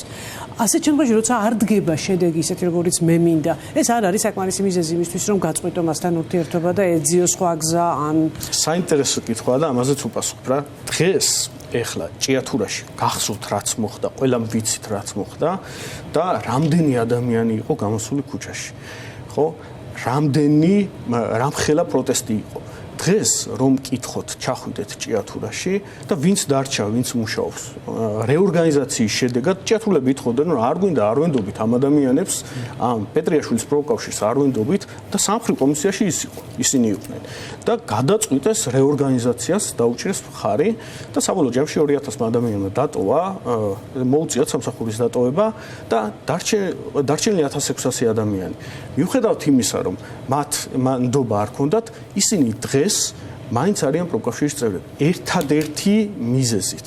ეს არის სოციალური ბენეფიტები, რომელიც ნახეთ წარმოიდგინეთ, ისე მოაწყვეს კოლექტიური შეთანხმება, ისეა გაფორმებული, რომ თუ შენ არ იქნება პროფკავშირის წევრი, შენზე არ გავრცელდება, ამით დაიჭირეს ეს ერთი და მეორე, შენ თუ პროფკავშირის წევრი არ იქნები, ესეა აქმული, ხა იქ რომ თუ არ იქნები პროფკავშირის წევრი, ესე იგი შენ კომპანიის წინააღმდეგ ხარ და კომპანიას ხელფეხი ეხსნება და აქვს ამის რესურსები და შესაძლებლობები გაათავისუფლოს დასაქმებულს. ისინი შიშით არიან პროფკავშირის წევრები, ვკითხოთ ნებისმიერ ჭიათურელს. ეხლა საჯაროდ ამას არ დააფიქსირებს, საუპირად საუბრებში შეუძლიათ ამას აუცილებლად დაგიფიქსირებენ. ამიტომ ეს შიში ოდესღაც გატყდება და ეს შიში ყველა ყოფილი ვარ ჭიათურაში ჩასვლისთანავე შიში, უიმედობა, ნიჰილიზმი, ყველაფერი იგრძნობა ერთად. აი ყველაფერი უბრალოდ ადამიანებს სახეზე უნდა შეხედოთ, ყველაფერი იგრძნობა ერთად. ერთხელ ვარ ნამყოფი და ნამდვილად მინდა დაგიდასწოროთ ეს შეფასება. გაფიცვაზე ამბობდით? ხო, აი გაფიცვა არის ურთულესი პროცესი, ვისაც ამ პროცესში მონაწილეობა არ მიუღია. ეს არის ურთულესი. საზოგადოება ხშირად ამბობს ხოლმე და სამწუხარო კომენტარებით შევხვედრია სოციალურ ქსელში, აი მაგალითისთვის, ეხა მიუგდებენ რაღაც თანხას და გაჩერდებიან და ასე შემდეგ. ეს არის ურთულესი პროცესი. და ამ პროცესს არ წყვეტს ერთი ადამიანი და არც ორი ადამიანი. აი წარმოიდგინეთ, ეხა ამ მძიმე სოციალურ-ეკონომიკურ მდგომარეობას ამ ქვეყანაში, ჩვენ გვეუბნებიან რომ ყველაფერი კარგად არის და ჩვენ ვერ გრძნობთ ამას, მაგრამ ძალიან კარგად გრძნობთ და გრძნობენ დასაქმებულები საკუთარ თავზე გაზრდილი ემიგრაცია, გაზრდილი ფასები, ყველაფერი და დაბალი ხელფასები, ყველაფერი ამას მიუთითებს. და როდესაც მიმდინარეობს და ხდება ეს პროცესი და ამ ყველაფერს ემატება რაც არ უნდა იყოს პოლიტიკა შემოვიდა ოჯახებში, მამაშვილი დააპირისპირა ერთმანეთს. სამწუხაროდ მძიმე პოლიტიკური მდგომარეობა დასაქმებულებზე ძალიან მძიმედ აისახება. აი, მაგალითად, დასაქმებულები ადრე 3-4 წლის წინ თუ ამბობდნენ და ფიქრობდნენ იმას, რომ მოდი ჩვენ ახლა პროტესტი ვაწარმოოთ, ჩვენ შრომით სოციალურ-ეკონომიკურ მდგომარეობის გაუმჯობესების მიზნით, ეხლა უბრალოდ იმას ფიქრობენ, რომ რაც გვაქვს ის შევინარჩუნოთ რა. აი, მოდი ცოტა ხანი ესე იყოს, რაც გვაქვს ის შევინარჩუნოთ, აი, სადამდე მივახწევ და თუ ეხლა მე უკიდურეს მდგომარეობაში აღმოჩნდები, მაშინ გავიფიცოთ და მაშინ და როდესაც თქვით რომ ოჯახებში შეაღწია და სამწუხაროდ ყველაფერი პოლიტიზირებული გახდა. ეხლა ხდება შემდეგი რამ. გაფიცვის დროს წარმოიდგინეთ ეხლა თქვენ გაფიცვის ორგანიზატორები აკეთებენ რას და ურთულესი სამუშაოა. სხვადასხვა შეხედულების ადამიანებს აერთიანებენ ერთი საერთო მიზნისთვის. რომელ პოლიტიკოს ან პოლიტიკურ პარტიას გაუკეთებია ეს. ხშირად შეუძლიათ რომ მათგანაც ისწავლონ რაღაცები. გულისხმობ შემდეგ რამეს.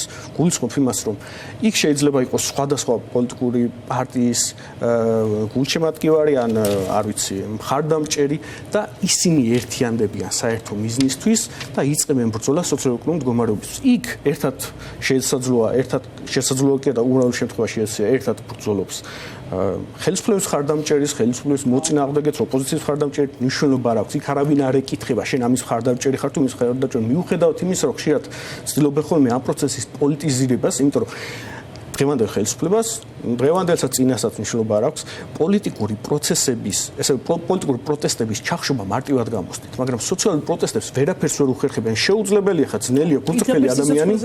ხო, აი გულწრფელი ადამიანის პროტესტი ჩაახშო და შემდეგ უკვე სადამშველო მექანიზმებით ახორციელებენ ამას, რაც მოხდა ეხლა მაგალითად ჭიათურაში და აი ამ 4 ადამიანის დაპატიმრება არის თუ არა საჩვენებელი, ასე ვთქვათ, მესიჯია, ჩვეულებრივი მესიჯია დასაქმებულებისთვის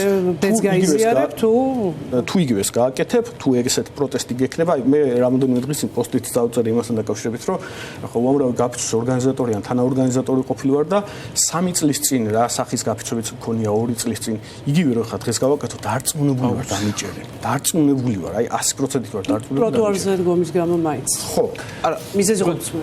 ერთი რამ არის ძალიან მნიშვნელოვანი, რომ ეხლა ადამიანი, რომელიც უყურებს ტელევიზორს, უკმაყოფილოა ხელფასით, შეიძლება რაღაც მოძრაობა აქვს გაფიცვის წამოსაწყებად, მან არ უნდა ჩათვალოს, რომ გაფიცვაზე თუ გავა, ეს უფრო გაუარესდება მოკლედ სიტუაცია, ხო? აი ეხლა რამდენიმე დღის წინანდელი გაფიცვა მე ვერ დავეხმარი ამ ხალხს ვერაფრით და ამიტომ ვცდილობ რომ ბევრი არც ვილაპარაკო ამაზე, მაგრამ ამ გაფიცვამ ხო გვაჩვენა, რომ შესაძლებელია პირობების გაუმჯობესების მიღწევა და რომ გაფიცვას აქვს აზრი. ამ 4 ადამიანის დაჭერაზე მინდა ვთქვა, იმიტომ რომ მე ვესწრებოდი სასამართლოს ხდომებს ქუთაისში და მიმაჩნია რომ თქვათ არც სასამართლო პროცესები და არც ეს რაღაცა წარმოუდგენლად ბოროტი და უსამართლო განაჩენი, ხომ?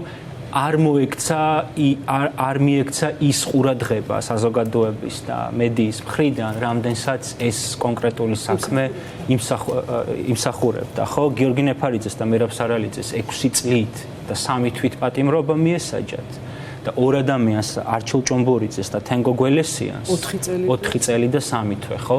და მოვინიშნა რაღაცეები, რომ მინდა რომ რადგან ვესწრებოდი ამ ხდომას და მუდმივად ვიყავი. აუცილებლად მოვისმენთ, ძალიან საინტერესოა. კავშირზე მათ შორის ადვოკატებთან, ხო, მინდა რომ აი ადამიანი რომელიც უყურებს ამ გადაცემას, ხო, გაიგოს კანონის სიბრტყეშიც კი, აი უსამართლო იმიტომ კი არა, რომ არახუმანური, აი კანონის სიბრტყეშიც კი რომ ეს გადაწყვეტილება არასწორი არის, ხო? თენგო გველესიანს და აჩიკო ჭუმბურიძეს ედავებოდნენ ორგანიზებულ ძალადობაში მონაწილეობას და ეს უბრალოდ მათ არ დაუმტკიცდათ მათ შორის პროკურატურის მიერ მოყვანილი მოწმეების ჩვენებების საფუძველზე. არც მოწმეთა ჩვენების საფუძველზე, არც არანაირი არაფერი არ მიანიშნებდა, რომ ეს ადამიანები არათუ მონაწილეობდნენ ამ ინციდენტში, რომელიც მოხდა 2025 წლის 28 თებერვალს, არამედ იმ ტერიტორიაზე, სადაც ეს ინციდენტი მოხდა, უბრალოდ არ იყვნენ. მიხვდით, ანუ უბრალოდ არ იყვნენ ამ ტერიტორიაზე, ხო? სულ იყო 6 მოწმე და მთავარი მოწმე იყო ის, ვინც გვერდით ეჯდა ეგრეთ წოდებულ აი ამ კობერიძეს, ეს არის მაღაროს დირექტორი, რომელიც სანამ ეს ამბავი მოხდებოდა, მანამ გვიყვებოდნენ ჩვენ ჭიათურელები, რომ ეს კობერიძე თანამშრომლების მიმართ, შრომელების მიმართ, მებიგეების, გვირაბგამყვანების, ამფეთქებლების მიმართ, დამლაგებლების მიმართ გამოირჩეოდა და აი იმით, რასაც კლასიზმს ეძახიან, ანუ დამამცირებელი დამოკიდებულებით, ხო, ანუ ეს არ არის ეს უბრალოდ უნდა ვიცოდეთ დაახლოებით ვისთანან გვაქვს საქმე, ხო? და ეხლა რას ვამბობდი, რომ თავარი მოწმე არის აი ამ ვინც გვერდით ეჯდა აი ამ კობერიძეს და ეს თავარი მოწმე სასამართლოზე როცა მოვიდა, ხო? სასამართლოზეც დაიკითხა. ადვოკატებმა კითხეს, რომ ვინაიდან ამბობთ, რომ გიორგი ნეფარიძემ დაარტყა პირველმა და მეორემ დაარტყა მერაბ სარალიძემ, იქნებ მიგვითითოთ ბრალდებულებიდან, რომელია გიორგი ნეფარიძე. და ადვოკატებმა ეს დასვეს, იმიტომ რომ გიორგი ნეფარიძე არ იყო დარბაზში. მოსამართლეს უკვე გაძევებული ყავდა გიორგი ნეფარიძე. და გიორგის დედა ყვებოდა სწორედ, ხო? და მან ხელი გაიშვირა გიორგი თენგო გველესიანისკენ. და ეხლა თენგო გველი, აი აჩიკოსკენ რო ხელი გაიშვირა, კიდე ჩვენ შეიძლება გვეფიქრა, რომ აერია, მაგრამ თენგო თმას არ ატარებს და ანუ ეს იმდენად კომიკური იყო, რომ ბევრ სასამართლოს ხდომაზე გაეცინა, როცა თენგო გველესიანისკენ გაიშვირა ხელი. თავარმა მოწმემ, რომელიც ამბობს, რომ პირველმა, ნახეთ როგორი ის არის, მასზე არის აგებული ბრალდება, ხო? პირველმა დაარტყა გიორგი ნეფარიძე. არსებობდა სასამართლო პროცესზე მოიწვიეს მოწმე პოლიციელი, რომელიც ნახეთ რა ცენტრალური როლი ჰქონდა, მან ესე იგი ამოცნობა, აი რომ უნდა ამოიცნო ისინი, ამოცნობაზე ამ პოლიციელმა დაადო ხელი 4-ვე ბრალდებულს. მიხვდით, ხო? ანუ საპროცესო მოქმედების დროს სასამართლოს ხდომაზე ადვოკატებმა მას კითხეს, ღელავდა ეს პოლიციელი, ნამდვილად ღელავდა და ადვოკატებმა მას კითხეს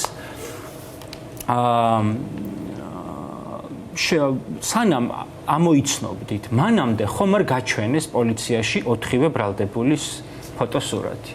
და ამ ადამიანმა გულწრფელად უთხრა, რომ კი, გაჩვენეს 4-ვე ბრალდებულის სურათი და შემდეგ მოხდა ამოცნობა. ასეთი ამ ფორმით ჩატარებული ღონისძიება თავისთავად უკანონო არის. თუმცა ის ახალგაზრდები, რომლებიც რუსთაველზე არიან დაკავებულები, ძალიან ბევრი მათგანის საქმე იდენტურია და გამოჩენს.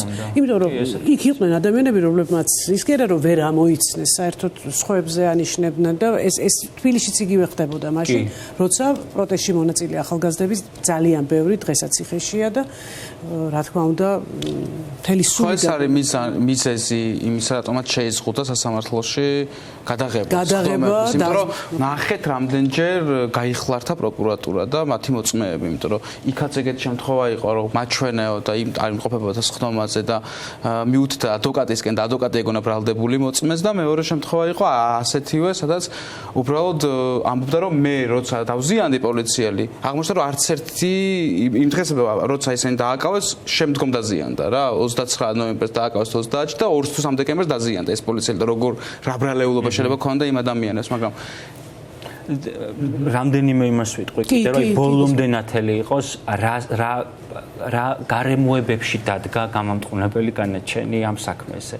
კიდე ერთი რაც მინდა რომ თქვა, არც ერთი ექსპერტიზა არ ჩატარდა ამ საქმეზე. აი ხო შეიძლება რომ აი ბრალდებული დაზარალებულთან ან თქვა ბიოლოგიური მასალა მოძალადეების იყოს დარჩენილი ან სამოსის მასალა, არც ერთი ასეთი ექსპერტიზა არ ჩატარებულა. და მერაბ სარალიძეს და გიორგი ნეფარიძეს ედავებოდნენ ძალადობის ორგანიზებას. და ეს ორგანიზება ხო რაღაცაში უნდა გამოიხატოს არა? ამიტომ მთელი პროცესის მანძილზე პროკურატურა ამბობდა, რომ ორგანიზება გამოიხატებოდა იმაში, რომ ჩახერგეს გზა, ესე იგი მერაბის და გიორგის სატელეფონო ზარის შემდეგ ჩახერგეს გზა და არ გაატარეს აი ამ კობერიძის მანქანა. და აღმოჩნდა, რომ სასამართლოზე არავის არ წარმოუდგენია სატელეფონო ამონაწერი, რომ რომელიმეს ან მერაბ სარალიძეს, ან გიორგი ნეფარიძეს ვინმესთან ქონოდათ იმ პერიოდში სატელეფონო კომუნიკაცია და პოლიციელებმა, რომელიც ჩვენებას აძლევდნენ, დაადასტურეს, რომ ბუნებრივად მოხდა გზის ჩახერგვა. იმიტომ რომ იყო განსაკუთრებით ნალექიანი დღეები იყო ჭიათურაში და ძალიან შენელებული იყო ტრანსპორტის მოძრაობა და თან ახლა ჭიათურა მოგეხსენებათ, რომ აი ამ კომპანიის მუშაობის შედეგად 2007 წლიდან მოყოლებული კი ჭიათურა არის აი ეს ბევრ ადგილში ეს ნაქალაქარს გავს, ხო? ყველაფერს თავი და მართლა ეს ღიად დატოვებული კარიერები, გადათხრილი მთები და მინდვრები. ვალდებულება არ არის შესრულებული, თქვა რეკულტივაციის ფორმა, ამაზე ალბათ ისეთი მოთხოვნა არის, რომ ანუ ჩვენ ხა გიორგი ნეფარიძე რატო იყო საერთოდ ამ პროტესტის მონაწილე, რატო იყო კარავში, რატო მონაწილეობდა, ყველაფერს არ არის მაღაროელი, არ უნდა დაგვავიწყდეს, ხო? ის ამ პროტესტში ჩაერთო, როგორც მას წლები არის გიორგი ნეფარიძე და სხვები იბრძვიან რისთვის, რომ მიწა რო გამოეცალა აი ამ სახლებს და ეს სახლები რო დაინგრევა და ილეწება, ხო? კომპენსაცია მიეღოთ ამ ხალხს, ხო? ამიტომ იყო გიორგი ნეფარიძე მაგალითად ამაში ჩართული, ხო? და ანუ ნახეთ, ეს თავისთავად როგორი ცინიკური არის, რომ ძალადობის ორგანიზებას ედავებიან მერაბ სარალიძეს, რომელიც ბოლო წლების გაფიცვების აქტიური ორგანიზატორი და მონაწილე იყო. მშვიდობიან გაფიცვებზეა ლაპარაკი, სადაც ყველაზე ძალადობრივი ამ ხალხს თუ რამე გაუკეთებია, მაღაროელებს, არის საკუთარ სხეულზე ზიანის მიყენება, თვალის ამოკერვა, პირის ამოკერვა, შიმშილი. თუ რაიმე ძალადობა ყოფილა აი ამ ბოლო 8 წლის მანძილზე, როცა 6 გაფიცვა იყო, ხო? მხოლოდ საკუთარი თავის მიმართ ედავებიან ძალადობის ორგანიზებას ქალაქში და მუნიციპალიტეტში, სადაც აღვირახსნილად მიდის ძალადობა ბუნებაზე, საცხოვრებელზე და ადამიანებზე. და ამ ადამიანებს არაფერი დარჩენიათ გარდა იმისა, რომ ამ ფორმით გამოხატონ პროტესტი. აი ხა ვაკო ამბობდა და აუცილებლად მინდა გავაგრძელო ეს თემა, მაინც რატომ ვერ გახდა პოლიტიკური დღის წესრიგის მთავარი თემა, თუნდაც აი ერთი ჭიათურა რო ავიღოთ და მიმდებარე სოფლები და ეს ადამიანები რატომ ვერ გახდა ეს პოლიტიკური დღის წესრიგის მთავარი, ყველაზე მთავარი თემა? იმიტომ რომ მართლა ბუკეტია ძალიან ბევრი ადამიანი, უფლებების დარღვევის ძალიან ბევრი.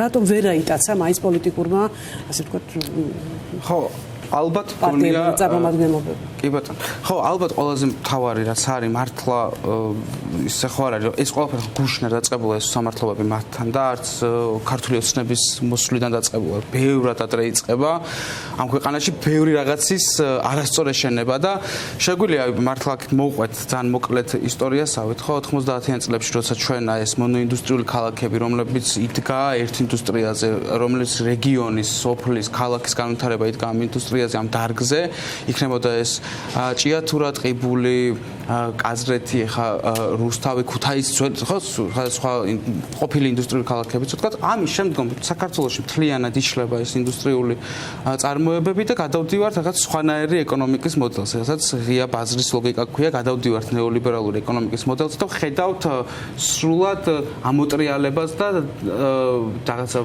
გაფეთიშებას დერეგულაციის, გაფეთიშებას თავისუფალი ბაზრის, ვუყურებთ იმოცემულობას, რომ აი რაღაცა სიტყვა სოციალური მართლა და შრომა და ესეც სიტყვები რაღაც ხდება ძალიან ისეთი მარგინალური, ხედავთ რომ აი რაც გიორგი მილაპარაკა, ყავს უკვე ყვითელი პროფკავშირები არ არსებობს, არ იქმნება ძლიერი და ინდივიდუალიზაცია ხდება, შრომელების გაფანტულობა ხდება, იმიტომ რომ ვერ იკვრება ერთ მუშტად, რომ ერთად კოლექტიური ბრძოლა შეძლონ, ეს ამთავარი ამოცანა ხო რეალურად, რომ გაერთიანოს შრომელი და უფრო ძლიერ პოზიციაში იყოს, რათა დამსაქმებელს, რომელიც ისედაც ძლიერია და სახელმწიფო ჩვენ შემთხვევაში ხარს უმაგრებს, ამას დაუპირისპირდა უფრო ძლიერად. ეს მანდაც არის რაღაც მიზეზები, ოღონდ ეს მეორე ნაწილისთვის მოვიტოვოთ. ხო, აი რასაც კი ბატონო, აი ამ მოცემულობაში უკვე რა თქმა უნდა ჩვენ უნდა ვილაპარაკოთ ქართული ცნების იმაზეც, ხო? პასუხისგებლობაზე 2012-ში რომ მოდიხარ და 14 წლეული, 10 წლეულზე მეტია რომ ხარ მთავრობაში და არაფერს არ ცვლი, ნაციონალური მოძრაობის ანტიპოდები ვართ რო ამბობ. რაში არიან ეკონომიკური განვითარების ლოგიკაში არაფერში ანტიპოდები არიან. ძალადობას თუ ავიღებთ, შეიძლება უკვე გადაასწრეს და რა ვიცი, ყველა სფერო და ყველა სექტორს უკვე მეშვებიან, ხო? ატერორებენ. და აქაც ხედავთ რომ არანაირი ლოგიკა ამ ხრივ არ შეუცვლიათ და ფაქტობრივად ეს თაობები გავიზარდეთ აი ამ რაღაცა მემარჯვენე იდეოლოგიის ქვეშ, რომელიც ფაქტობრივად გამორიცხავდა ამ კოლექტიური ბრძოლის საშუალებას და სამწუხაროდ ხო ამაში ყველა ჩვენი როლი გვაქვს და პასუხისმგებლობა მედიასაც, ოპოზიციურ პარტიებსაც, რაღაცა ხელისუფლებასაც, საზოგადოება ესე ჩამოყალიბდა შეიქმნა რომ ეს რაღაცა ამის თვის ბრძოლის რესურსი ფაქტობრივად არ ჩანდა, იმიტომ რომ ესეთი მეინსტრიმი, ესეთი ელიტური ხედვა შეიქმნა, მაგრამ ეხა მგონია რომ ეს ბოლო აწლეულს რაღაცნაირად იცვლება, ხალხიც ამ მიმართულებით უფრო ზნობელობა გაზრდილია და მგონია რომ ეს მნიშვნელოვანია, რომ ამაზე ბევრი საუბარი, მნიშვნელოვანია სოლიდარობის აი ამ კერების გაფართოება და აი ხალხი, რომელიც გამქრალია ქართული პოლიტიკიდან, გამქრალია, იმიტომ რომ აქვთ განსხვავება ჩემ აზრს, ამ შემთხვევაში აზრი არ აქვს და გაფიცვაზეც როცა ვსაუბრობ და შრომელსაც გონია რომ აი ჩვენ როცა ქონდა კვლევა იქ იყო რომ შრომელები ლაპარაკობდნენ ძირითადად რომ აი 70% ამბობდა რომ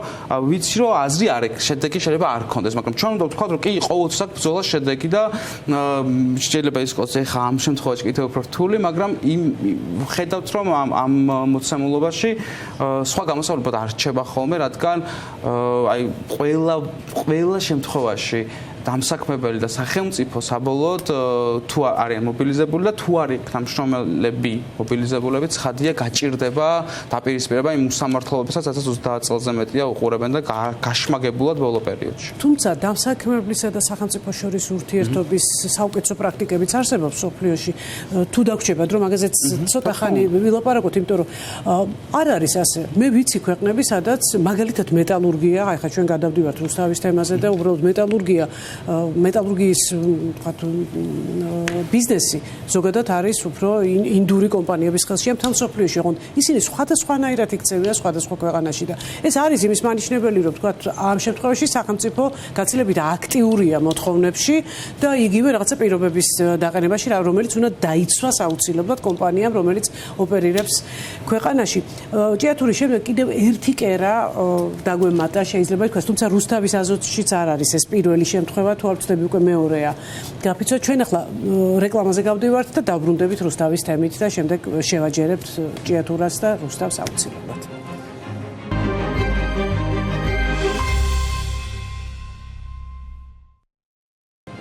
ბრუნდებით ღია სივრცეში. რუსთავში ერთი კვირა გრძელდებოდა აზოტის ქარხნის თანამშრომლების პროტესტი.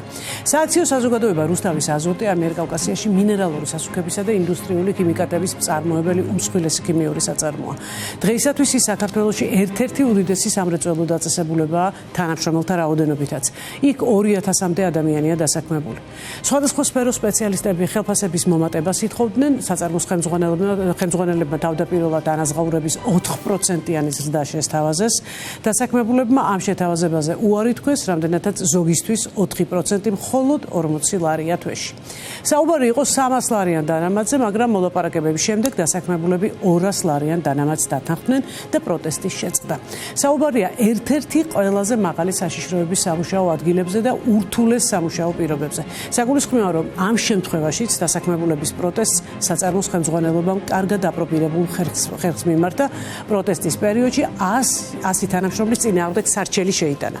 მათ საბოტაჟში ადანაშაულებდნენ. გიორგი, მე პირდაპირ თქვენთან გადმოვალ ამ შემთხვევაში. ვიდეო ვნახოთ და გავიაროთ რუსთავის აზოტის თემაც.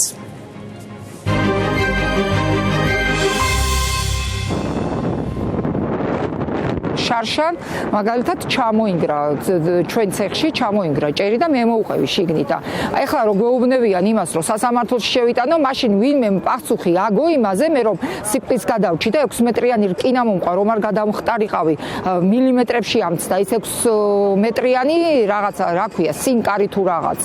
ვინმე მაშინ პასუხი აგო და რამე ვინ გამოხმაურება ქონდა მაგას არავის არაფერი პირიქით უნდა დამალო ექიმთან რომ მიხვალ არ უნდა თქვა რომ ქარხანაში დაგემართა ეგ რაღაცა არ უნდა თქვა რაც ეს ინდორამა შემოვიდა ეს ინდოელები შემოვიდნენ ტომრები შემოვიდნენ სასწაული სველი როცა უმუშაობთ ესე სულ სველები ვარ თავიდან ბოლომდე იმ სიცივეში ვდგევართ შიგნით არ გვაქვს ამ წუთას გათბობა რამდენი ხანია უკვე ვამბობდით ხან პროფკავშირს ვაბარებდით არ ვიცი არავინ არ მიიტანა ალბათ ადმინისტრაციამდე არ მიიტანეს ჩვენ ყოველ წუთში დირექციასთან ვინ შეგვიშვებს ძალიანაც რო გვინდოდეს რამდენჯერ მოვითხოვეთ რომ მოვიდეს დირექცია შეკვდეს თუნდაც იმ ტომრებზე რომ მყრია ეზოში ის ტომრები ჯერ არის ძალიან საშინელი მძიმე სველი იმაზე მუშაობა არ ვიცი ხა თუ არ ნახა ის ვინმე ისე ვერც ახსნი და ვერც წარმოიდგენ იმას და ყველას გვაქვს სახსრების პრობლემა ყველას იმიტომ რომ ჯერ იქ სულ როცა მოღრუბლული ამინდია სულ ეს არის გვარჯილა ყველგან იპნევა რა თქმა უნდა ხა ისე ვერ გაკეთდება ეს და სულ გახსნილია და დავდივართ იქ იმაში თვითონ ელვა შესაკრავებია არ მუშაობს ერთი დღეს მეორე დღეს ერთ კვირა ვერ ამუშავებ ელვა შესაკრავს რკინას იმაშვება ჭამს ის რა ქვია ის გვარჯილა და რაღაცა ვითომ ვენტილაცია გაკეთდა მაგრამ მაინც ვერ მუშაობს ის ვენტილაცია ისე იმას ვისუნთქავთ სულ ყოველ დღე დღეში რამდენი საათი გიწევთ 12 საათი ვმუშაობთ დღის განმავლობაში ასეთ პირობებში რომ მუშაობ ადამიანი გამოდიხარ და კიდე ხელფასზე ჩვენ გვაქვს სხვანაირი ანაზე ჩვენ გვაქვს მოჭრილად არ გვეძლება ჩვენ ხელფასი გვაქვს გამომუშავებით და ჩვენ როცა რაოდენობაში ახლა ვინც გვარჯილის სამკროს გვაქვს გამომუშავებით და როცა შარშან როცა იყო შეხვედრა ბატონ გუდილაძესთან მე ვიყავი ერთ-ერთი ის ვინც დაუსვა კითხვა და უთხრა რომ როცა ქარხანა ჩერდება მაგ შემთხვევაში ჩვენ 15 წუთით რომ გაჩერდეს ის ქარხანა და რაღაცა შეფერხება იყოს ცეხში ხომ ჩვენ ხელფასი რა თქმა უნდა აისახება ის ვერ ავითვისებთ იმ გვარჯილას იმ რაოდენობით რომ მე ჩვენ რაღაცა ხელფასში ხომ აისახოს ის და ამიტომ გამოგდის ძალიან დაბალი ხელფასი და მაშინ მითხრა პასუხი ესეთი იყო რომ კი ბატონო ეგ იქნება გათვალისწინებულიო ჩვენ რო გვეუბნებიან გიჩივლებთო შემოიყვანო ჩვენ ინტერესებში შედის ეგ ვინმე შემოვიდეს და გამოიძიოს რა პირობებში გვამუშავებენ და რა მიზერულ ხელფასს გვაძლევენ მე ეს ეხლა ამ სად წახვიდე ადამიანი სამუშაოები არ არის თორე აქ არავინ არ გაუჩერდებათ და 1500-ს მომწევენ და მე არ მომიმატებენ არაფერს ხვალვე დავწერ განცხადებას და წავალ 1500-ლარად ყველგან ბავშვს ავიყვან სახში მივიყვან და 2000 განამიხდია რომ მოუვარო იმ ბავშვს სიტყვაზე ნებისმიერ ამას იპოვი და აალაგებ ვიღაცასთან სახში და ასეთ კოშმარულ მდგომარეობაში ღამე სახში მაინც დაიძინებ მთელი ღამე რომ მუშაობ აქ და ყველას ძინავს ადგებიან და მილიონები ხდებათ და ჩვენ რა კაპიკები 67 თეთრია 1 ტონა გვარჯილა და რამდენად იყიდება ეს მერე ჩვენ გვიხდიან შრომის ინსპექცია თუ შემოვიდა და ქუდი კასკა არ მაფარია თავზე მაშინ მეუბნება დაგაჯარიმებო მე რა დაგაჯარიმებო ის კასკა არის ყველაფერი ის უსაფრთხოება რომ ოთახში თავზე მეფშნება ყველაფერი და მეყრება მუშაობა დავიწყე მან მეორე კურსის სტუდენტი რომ ვიყავი 93 წელს ციანმარილების წარმოებაში. ეს არის ყველაზე მავნე წარმოება და ყოველთვის განსხვავდებოდა სხვა წარმოებებისგან და შედარებით, იმიტომ რომ მან ხდება ციანის მარილის წარმოება. ეს ყველა გონიერი ადამიანისთვის ცნობილია რა არის ციანი და რა საშიშროება და რატომ მქონდა მაგ წარმოებას წლების განმავლობაში ზემავნე სტატუსი.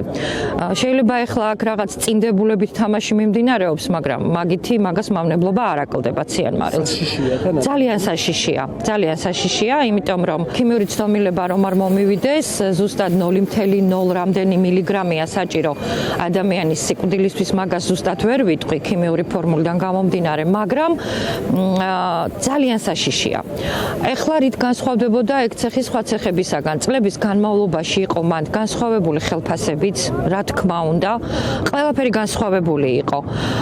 და ყველაზე მთავარი განმასხვავებელი ნიშანი არის ის, რომ თუ ქარხანას აქვს პერიმეტრი ღობით შემოღობილი და ყავს დაცვა, ციანმარილებს აქვს შიდა ღობე და შიდა დაცვა.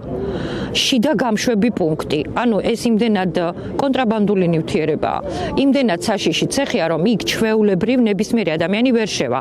იმიტომ რომ თავისუფლად შეიძლება მოხდეს რაღაც ისეთ ზონაში, სადაც მისი შესვლა, გადაადგილება სპეციალური დამცავი საშუალებების გარეშე სიცოცხლისთვის საფრთხე იყოს. ჯანმრთელობისთვის არა, სიცოცხლისთვის საფრთხე იყოს.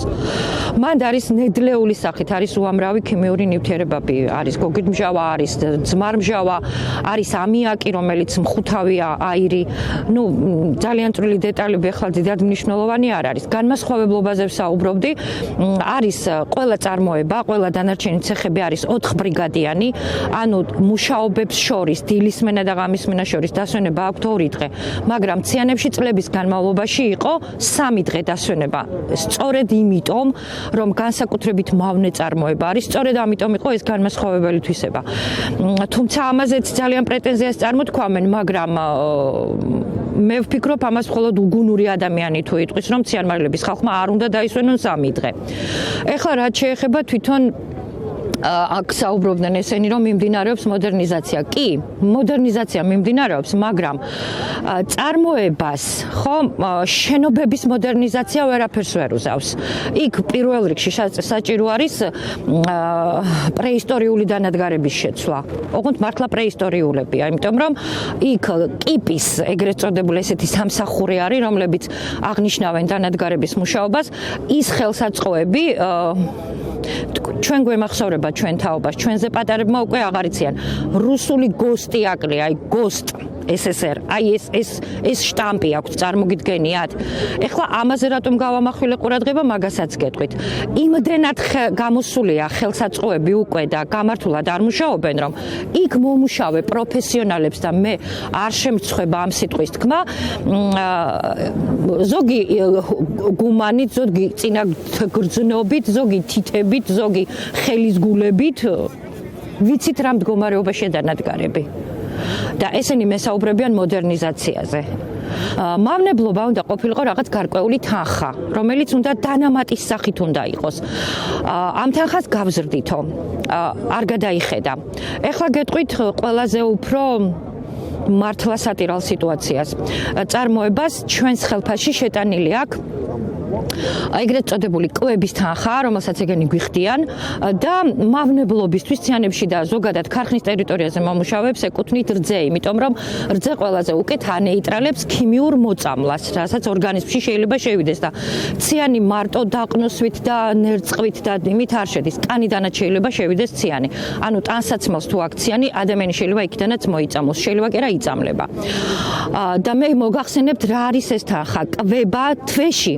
მუშის კვება არის 30 ლარი და რძე თვეში და რძე არის 20 ლარი.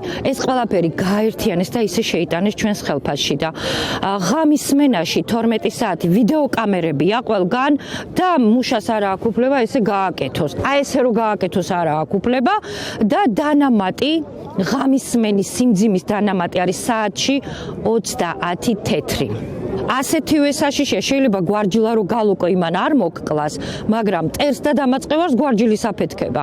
იქ რომ არ იყვნენ პროფესიონალები, არ ვიცი, ამათ გაგონილი შეიძლება კონდეთ გვარჯილის აფეთქება რას იწვევს, შეიძლება ქალაქი აღარ დარჩეს ადგილზე.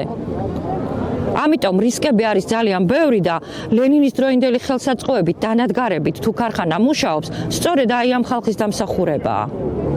და ხა კედელს რო ცისფრად შემიღება, ვეგარ არ მგონია ციანი გააუმჯობესოს.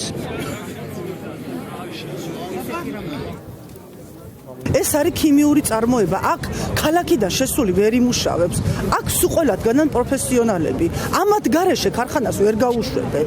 ხვდებით? ანუ ეს ქიმიური წარმოება არის, ამიაკია იქ, აზოტმჟავა, იქ ჩვეულებრივი მოქალაქე რუსთავის მოსახლე ვერავინ ვერ იმუშავებს. აი ამ პროფესიონალების გარდა.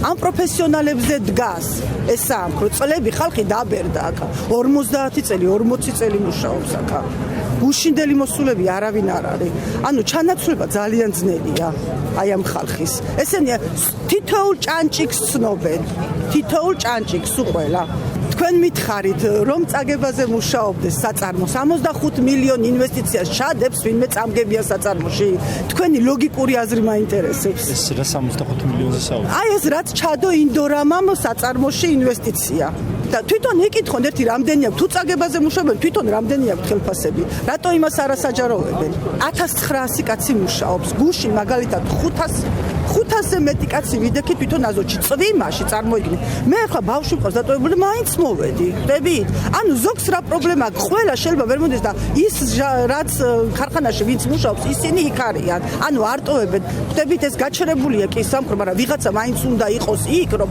არაფერი დანაშაული არ მოხდეს რამე არ დაიპაროს და ისიც ჩვენ არ დაგვგრალდეს ხვდებით აქ რო შედიხარ უკვე ტერიტორიის შიგნით უკვე მეორე გარემოში იმყოფები რა მოიყვანეს 1-2 წლის წინ ვიღაც ექსპერტები რაღაცები ადგინეს ვიბრაცია ის მაგრამ ქლიანობაში რაღაც რაოდენობას მისცეს ეს მავნე ანაზღაურება რაღაც რაოდენობა დარჩენილია კიდევ რა ქვეყანაში ყველაფერი გაძვირდა პროდუქტები გაძვირდა პრეპარატები გაძვირდა საწვავი გაძვირდა გადასახადები ყველანაირად გაძვირდა და შესაბამისად ვეღარა უდის ხალხი უკვე ამ ყველაფერს და ამიტომაც გადაწყდა ამ პროტესტში ჩართვა იმიტომაც რომ ეს ხელფასი რაც გვაქვს ეს მიზერული ხელფასი რაც არის დღეს საქართველოში არსებობისთვისაც უკვე რთულია რა არსებობა უკვე ამ ხელფასით რა რაც გვაქვს მათი მხრიდან მქონდა არაჰუმანურობას ადგილი როდესაც ჩვენ უთხარით რომ ჟანგბადის საამქრო არ უნდა გაეჩერებინათ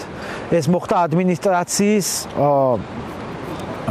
თვითონ ადმინისტრაციამ გააჩერა ჟანგბადის საამქრო უთხარით რომ საავადმყოფოებში ჭირდებოდა ჟანგბადი და ხალხს პაციენტები ყავდა საავადმყოფოებში და ეს არ გამოიწვევდა კარგ შედეგებს ეს სიცოცხლით თამაში იყო ადამიანების პასუხი მივიღეთ ასეთი რომ თუ ადამიანებს ჭირდება ჟანგბადი ფერმერებს ჭირდება სასუქი ეს ჩემი აზრით ძალიან არაჰუმანურობა ადამიანის სიცოცხლისა და სასუქთან შედარება ეს კონკრეტულად დირექტორმა ჯეი ჯაჯომ გადმოგცა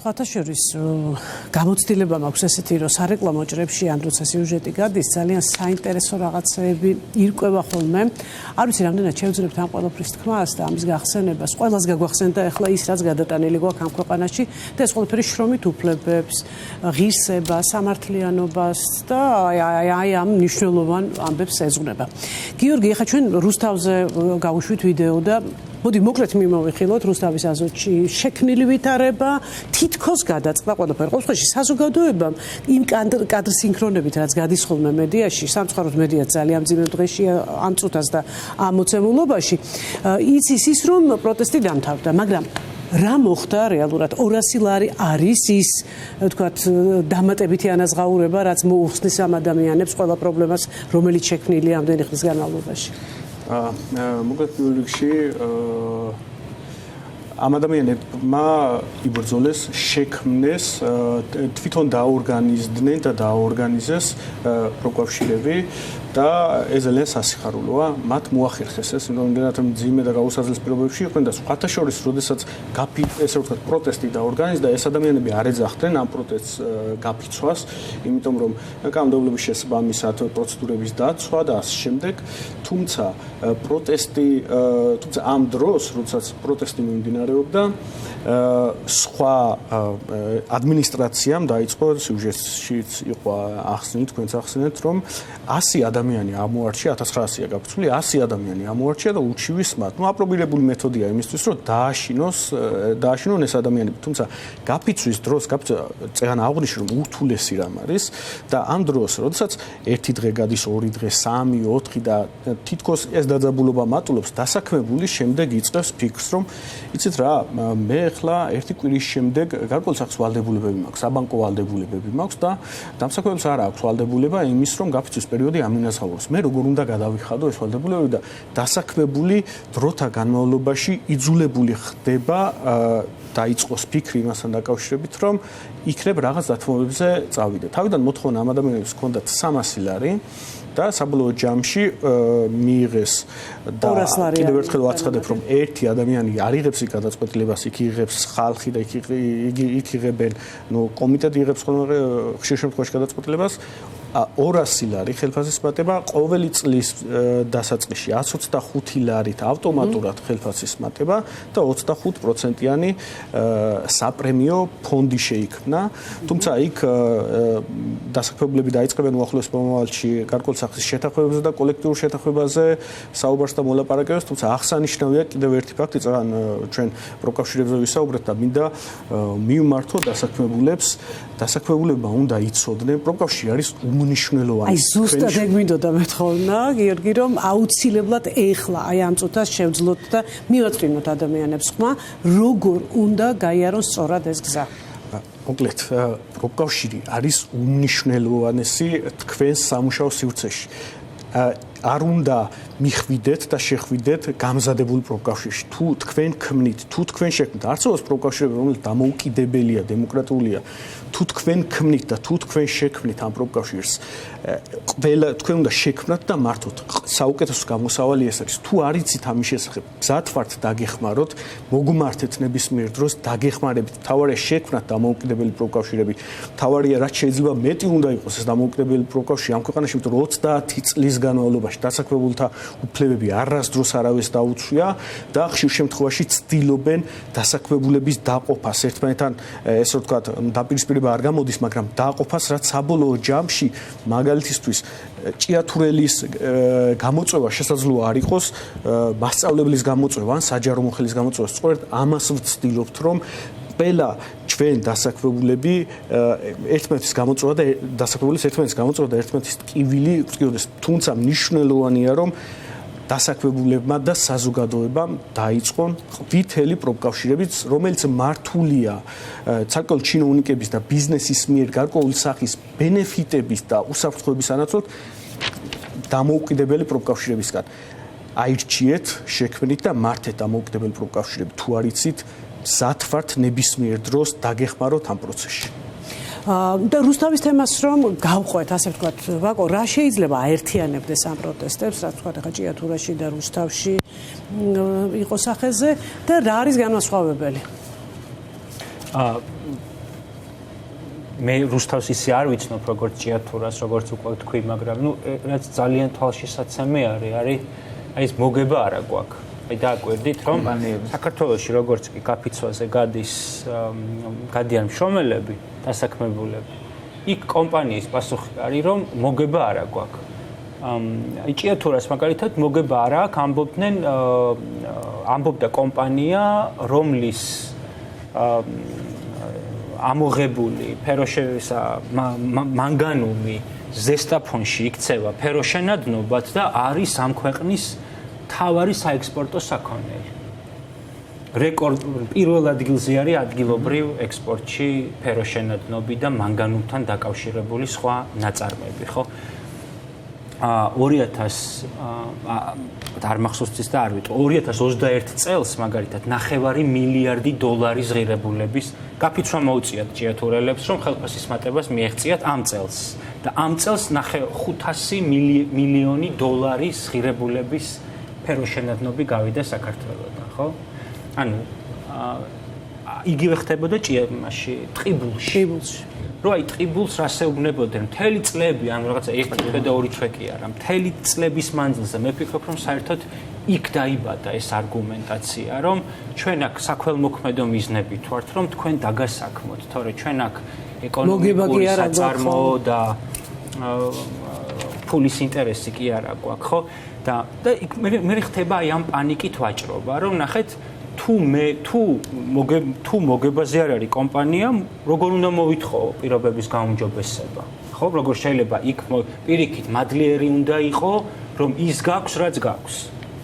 და ეს ყველგან ესე მუშაობს, აი რომ დაუკვირდეთ, როგორც კი გაფიცვა იფეთქებს, ხო, საქართველოში იმ წუთშივე ეს ხდება, რომ არავის მოგება არ აქვს. ისე ვაკო, საინტერესო ბოდიშო ჩაგეჭერე, საინტერესო ფენომენია ის, რომ აი უამრავი გაფიცვის ორგანიზატორი ან თანაორგანიზატორი ყოფილა მოლაპარაკებების დამსაქმებელთან არც ერთ დამსაქმებელს არ ეთქვა არასდროს უთქვამს, რომ მოგებაზე გადის, სულ წაგებაზე მუშაობს, ერთადერთხელ იყო ესეთი შემთხვევა, საინტერესო ფენომენი კიდევ ერთხელ ვიტყვი, Evolution Georgia-მ თქვა, რომ კი, მოგებაზე გავდივართ, მაგრამ არ გიზრდით ხელფასებს რა. ერთადერთხელ თქვა, თუმცა არ ვიცი, ალბათ სავარაუდოდ ის ჩანაფიქრი ჰქონდა, რაც განახორციელა, პირველად ესე მასშტაბურად, ორგანიზებულად ეს ზონდერ ჯგუფები, პირბადიანები Evolution-თან გამოჩნდნენ 300 ადამიანი და აი იქიდან დაიწყო სხვა შორტ აქციებზე ბერმა გაფიცულმა იცნო ეს ადამიანები რა. აი იქიდან დაიწყო და ალბათ მაგის იმედი ქონდა, რომ გარკვეულწახს ხარდაჭერ, ხელშეუხლო მე მახსოვს, როდესაც ფიზიკურად უსწორდებოდნენ ადამიანებს, ვრეკავდით პოლიციაში, არ ვიცი, პატრულებს წინ უვარდებოდნენ ადამიანები, რომ იქნებ გაეჩერებინათ, რომ ფიზიკურად უსწორდებოდნენ გაფიცულებს, თუმცა არანაირი რეაქცია შემდეგ საგადაუკეტეთ და შემდეგ იძულებული იქნენ შეიქმნენ და მოვიდნენ. ნუ მოკლედ, აი ეს ერთი მახსენდება აი 100 ადამიანი ახსენეთ ახლა რომელსაც პირდაპირ რომელიც ამოირჩია ამოვიმან რა ქვია აზოტმა და უჩივლა მას ხო აი რაღაცა საბოტაჟი და დადანაშაულება ესეც არის ერთგვარი ვთქვათ გამაერთიანებელი სხვადასხვა კომპანიების მიმართ ვთქვათ ეს უკანონო გაფიცვის თემა რომ უქარა რომელსაც იგი ნახეთ რა ხდება ჩვენი სისხლის სამართლის კოდექსში არის მუხლი რომელსაც ქვია უკანონო გაფიცვა ესეთი მუხლი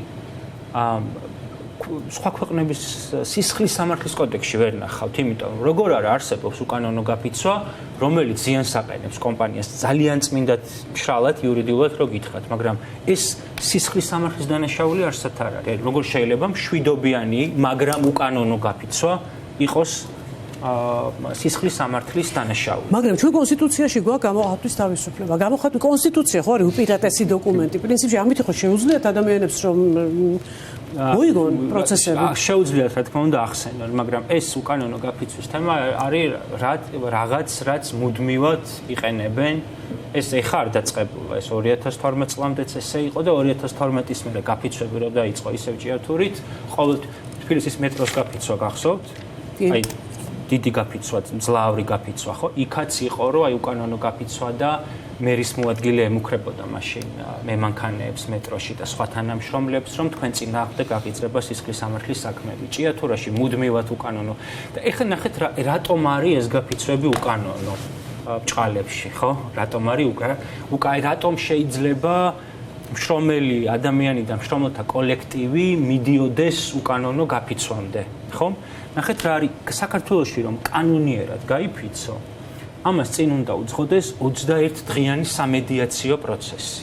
და ეს 21 დღე იცით ფაქტობრივად რისთვის გამოიყენება? ფაქტობრივად ეს 21 დღე გამოიყენება იმისთვის, რომ კომპანია, თანამშრომლები, რომლებიც არიან გაფიცვაზე, ან დააშინოს, ან დაპირებით მოისყიდოს, ან დააშანტაჟოს, ან მოთაფლოს, ან მოისყიდოს. და ესე იგი დასაქმებულთა კოლექტივები, რომლებიც აი ამ პროცესს იწყებენ, ვერ მიდიან გაფიცვამდე. ამიტომ არის რომ საჯარო სივრცეში ჩვენ ასე ხშირად გვესმის ეს უკანონო გაფიცვის თემა. იმიტომ რომ ეს 21 დღიანი თემა არის ძალიან რთული გადასახადი. რა თქმა უნდა, ყოფილა კანონიერი ძლიერი გაფიცვებიც მეტროს გაფიცვა პრინციპში დასრულდა აბსოლუტურად და ჭიათურაშიც ყოფილა ასეთი გაფიცვა და ასე ანუ ბევრგან ყოფილა ასეთი გაფიცვა, მაგრამ ის რომ ეს უკანონო გაფიცვა არის სუფთად იდეოლოგიური საკითხი. უკანონო ისე როგორც არის რეგულირებული ჩვენი სისხლის სამართლის კოდექსით, ეს უბრალოდ არაფერში არ წერია. ეს არ შეიძლება რომ სისხლის სამართლის დანაშაული იყოს, რომელიც თან გამოიყენება რისთვის, არა იმისთვის, რომ რეალურად აღუძრან საქმეები დასაქმებულებს, არამედ იმისთვის, რომ გატეხონ გაფიცვა. ანუ ამას ის ფუნქცია კი არა აქვს, რომ პოტენციური დამნაშავე განარიდოს სიტუაციას.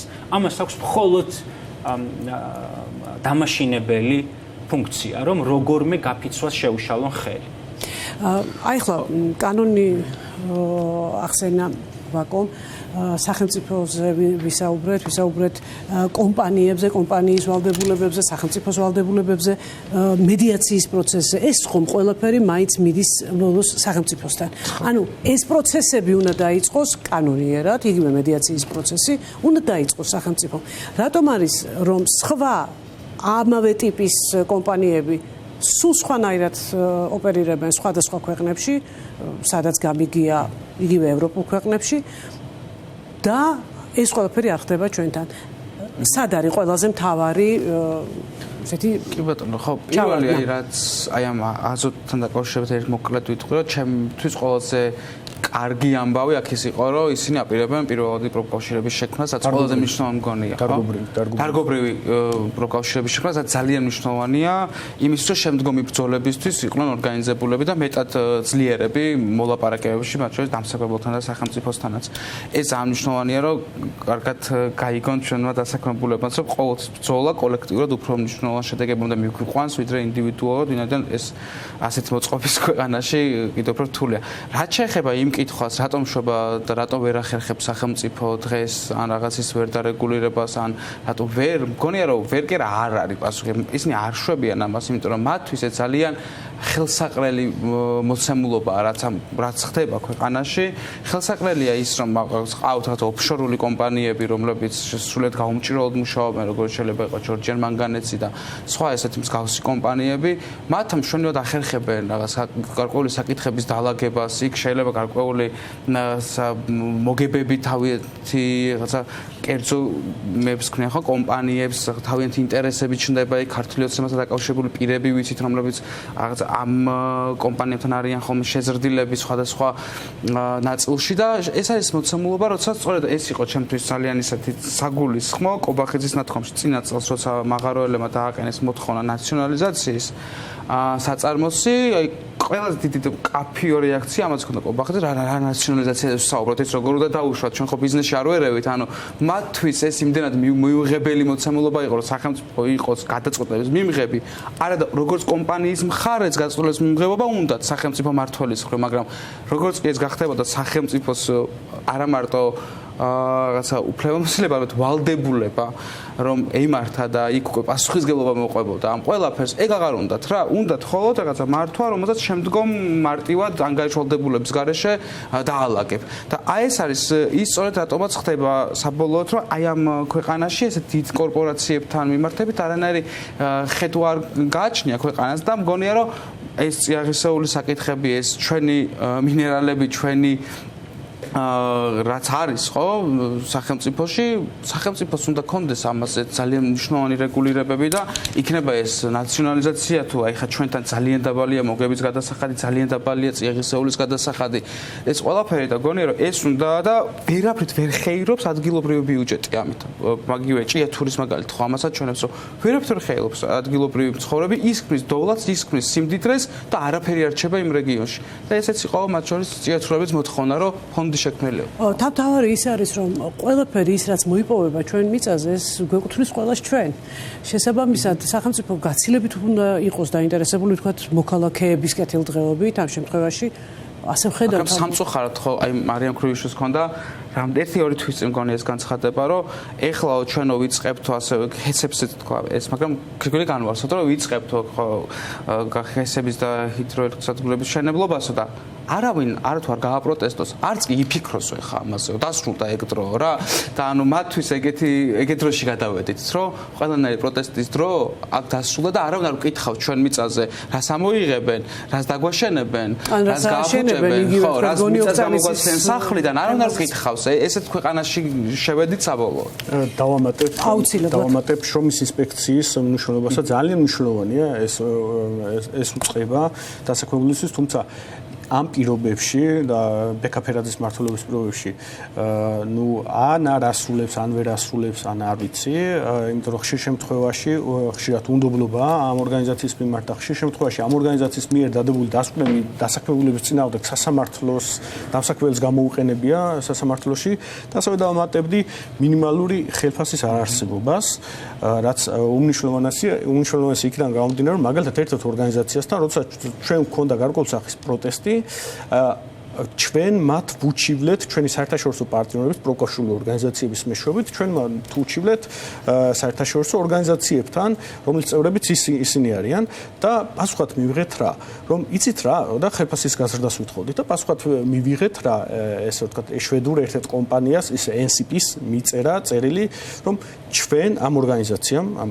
ბიზნესმა, რომ ჩვენ საქართველოში მინიმალურ ხელფასზე 20 ჯერ მეტ მინიმუმ 20 ჯერ მეტ ხელფას ვიღებთ. ოფიციალურად 20 ლარი. 20 ლარია და ამით აი წარმოიდგინეთ ახლა და ამით ახლა შეეცადა დაერწმუნებინა რომ იმდენად კარგი დამსაქმებელია რომ ქვეყანაში არსებული მინიმალურ ხელფასზე 20 ჯერ მეტ ხელფასი ხდის და კიდევ ერთს დავამატებ ამ სასამართლოს ეს რო ვთქვათ სარჩელებთან დაკავშირებით. არის ესეთი შემთხვევა ჩვენ ეხაც გვიჩივიან პროკავშირ ლაბორს გვიჩივიან ერთ-ერთი გაფიცვის გამო უსამართლო ესე რო ვთქვათ უკანონო გაფიცვის გამო ითხოვენ რეალურად გიჩივიან? კი Evolution Georgia ეხლაც გვიჩივის 6200 ადამიანი 6421 ადამიანი იყო გაფიცული თავიდან შეარჩიეს 600 ადამიანი შეარჩიათ ხო სასწაულია რა შეარჩიეს 600 ადამიანი აბსოლუტურად ერთი ეხლა რასეუბნებიან შენ თუ გაფიცვაში ეხლაც იმყოფებიან Evolution-ის დასაქმებულები. შენ თუ გაფიცვა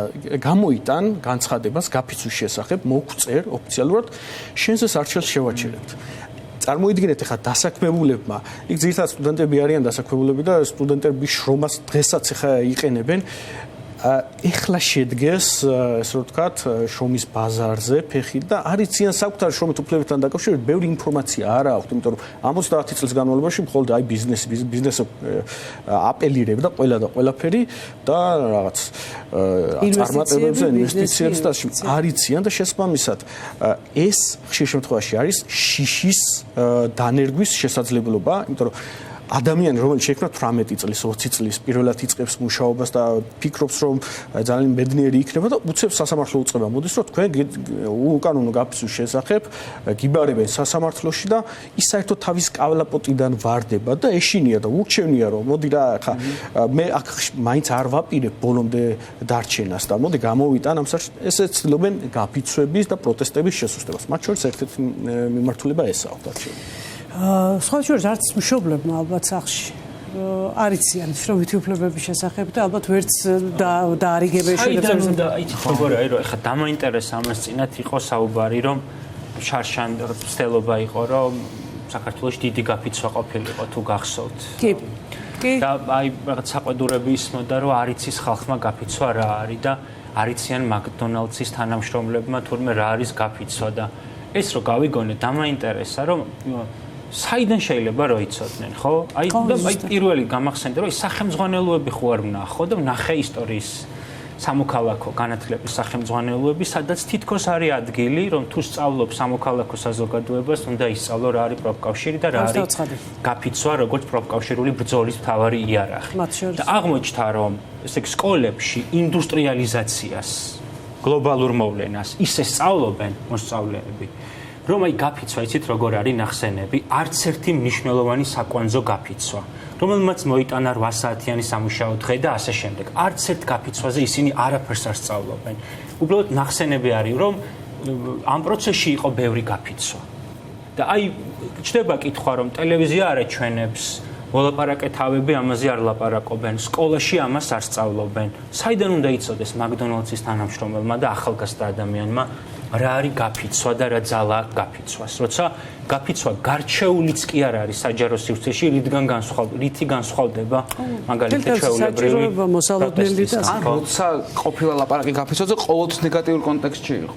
მედიების ხრივ, პოლიტიკოსების ხრივ. ნუ აი შარშან იყო ამ შარშან იყო მოთხოვნა. მანამდე მთელი 30 წელი იყო ნეგატიურ კონტექსტში. შარშან იყო ესეთი იმითი, რომ რა კარგი გაფიცვა იანვარში რომ ის გაფიცვა იყო, გაიფიცა საქართველოს პოლიტიკური იმითი, რომ აი რა კარგი გაფიცვა არის თანამშრომლები, რა კარგი გაფიცვა არის სამუშაო პროცესი არ გაჩერდა. აი ესე გადმოსცემდნენ ამას ჟურნალისტები, რომ ისეთი კარგი გაფიცვა არის, რომ ერთმანეთს ენაცვლებიან და სამუშაო პროცესი არ გაჩერდა. უფრო სიამოვნებდა და გაიფიცა და აი ეს ამ სიტუაციაში ორი წინ თუ უყურებთ BMG-ს გადაცემას დალაგდით ბიჭებად. აბა ხო ახლა არ ვიცი. უბრალოდ ერთი რაღაცის თქმა მინდა ჭიათურასთან დაკავშირებით და პატიმრებთან დაკავშირებით, როგორც მივხვდი, დასასრულისკენ მივდივართ, ხო? სულ ერთი წამება მინდა რომ თქვა რომ ჭიათურაში ახლა როგორი უიმედო სიტუაციაც არ უნდა ჩანდეს ჭიათურიდან და არ უნდა გვეჩვენებოდეს, ხო? ჩვენ სულ უნდა გვახსოვდეს, რომ ჭიათურა ეს არის მამაცი ხალხის ქალაქი. ანუ ეს ის კი არ არის, რომ გაფიცვის არეშინიათ. ანუ აქ ხალხი მუშაობს მიწის ქვეშ და ერთხელ მაინც სიკვდილს ყველას აქვს თვალებში ჩანახედი, ხო? ორჯერ და სამჯერ აქვს ზოგს. და ამიტომ ხო ეს როგორი დამთრგუნველიც არ უნდა იყოს, რომ ვთქვათ, რატო არ მოყვა პროტესტი მერაბ სარალიძის და სხვების ციხეში გამოკეტვას, ხო? შეუძლებელია ამას პროტესტის განცდით არ შეხვედროდა მთელი ჭიათურა და ასეც შეხვდა ჭიათურა ამას და ამავე დროს ყველაფერი დამთავრებული არ არის, ხო? ხა საერთოდ გაჩერებას აპირებდნენ ამ ხალხის, მათ შორის მერაბ სარალიძის და სხვების ბრძოლის გამო განახევრდა, მაგრამ ნაწილი ხო დაბრუნდა სამუშაო ადგილს. ეს არ უნდა დაგვავიწყდეს ჩვენ, რომ საერთოდ გაჩერებას აპირებდნენ მიწისქვეშა მოპოვების, რომ მხოლოდ ზემოდან ეთხარათ ჭიათურის კარიერები. და ამიტომ ასე უიმედოდ არ ვიქნებოდი მოკლედ არც საკუთრივ ჭიათურასთან მიმართებით. კი, სხვათა შორის ძალიან იმედიანად წავიდა გასაბჭოების შემდეგ ამერიკელი ჰარიმანი, რომელიც პირველი მმართველი იყო ჭიათურის მაღაროების, რომელმაც თავის შვილიშვილს დაუბარა, რომ აუცილებლად წადი და ნახე ეს ქალაქი საქართველოში, იმიტომ რომ იქ ყველა კარს ოქროს სახელური ექნება. სამწუხაროდ მას ეს არ აუხდა, ისევე როგორც არ აგვიხდა ჩვენ, მაგრამ მე მაინც ვფიქრობ, რომ ნებისმიერ ბრძოლას აქვს აზრი და ცოდნასაც ყველაფერი იმის, როგორ უნდა ვიბრძოლოთ სწორად და როგორ უნდა მივახციოთ ჩვენს საუკეთესო შრომით უფლებებს და როგორ უნდა მოვითხოვოთ სახელმწიფოსგან ის ძალიან მოკლედ, იმიტომ რომ გადაცემა უნდა დაიწყოს.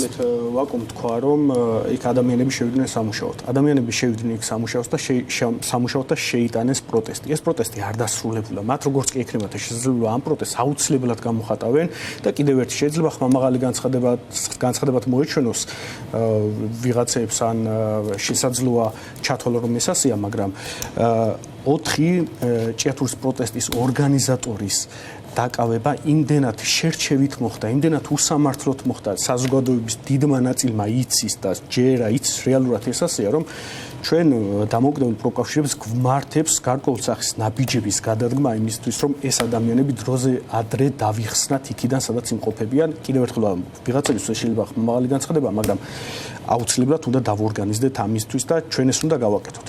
უნდა ვცადოთ. დარწმუნებული ვარ გამოგვიყვება. ძალიან დიდი მადლობა მობრძანებისთვის, ძალიან დიდი მადლობა ამ ძალიან მნიშვნელოვან თემაზე საუბრისთვის. ჩვენ ამ თემებს აუცილებლად დაუბრუნდებით, სანამ ვიქნებით ეთერში, თავისთავად ცხადია და ამ გადაცემის შემდეგ თქვენ გელით ირაკლი ტაბლიაშვილის კონტექსტი. დიდი მადლობა, მომავალ შაბათამდე.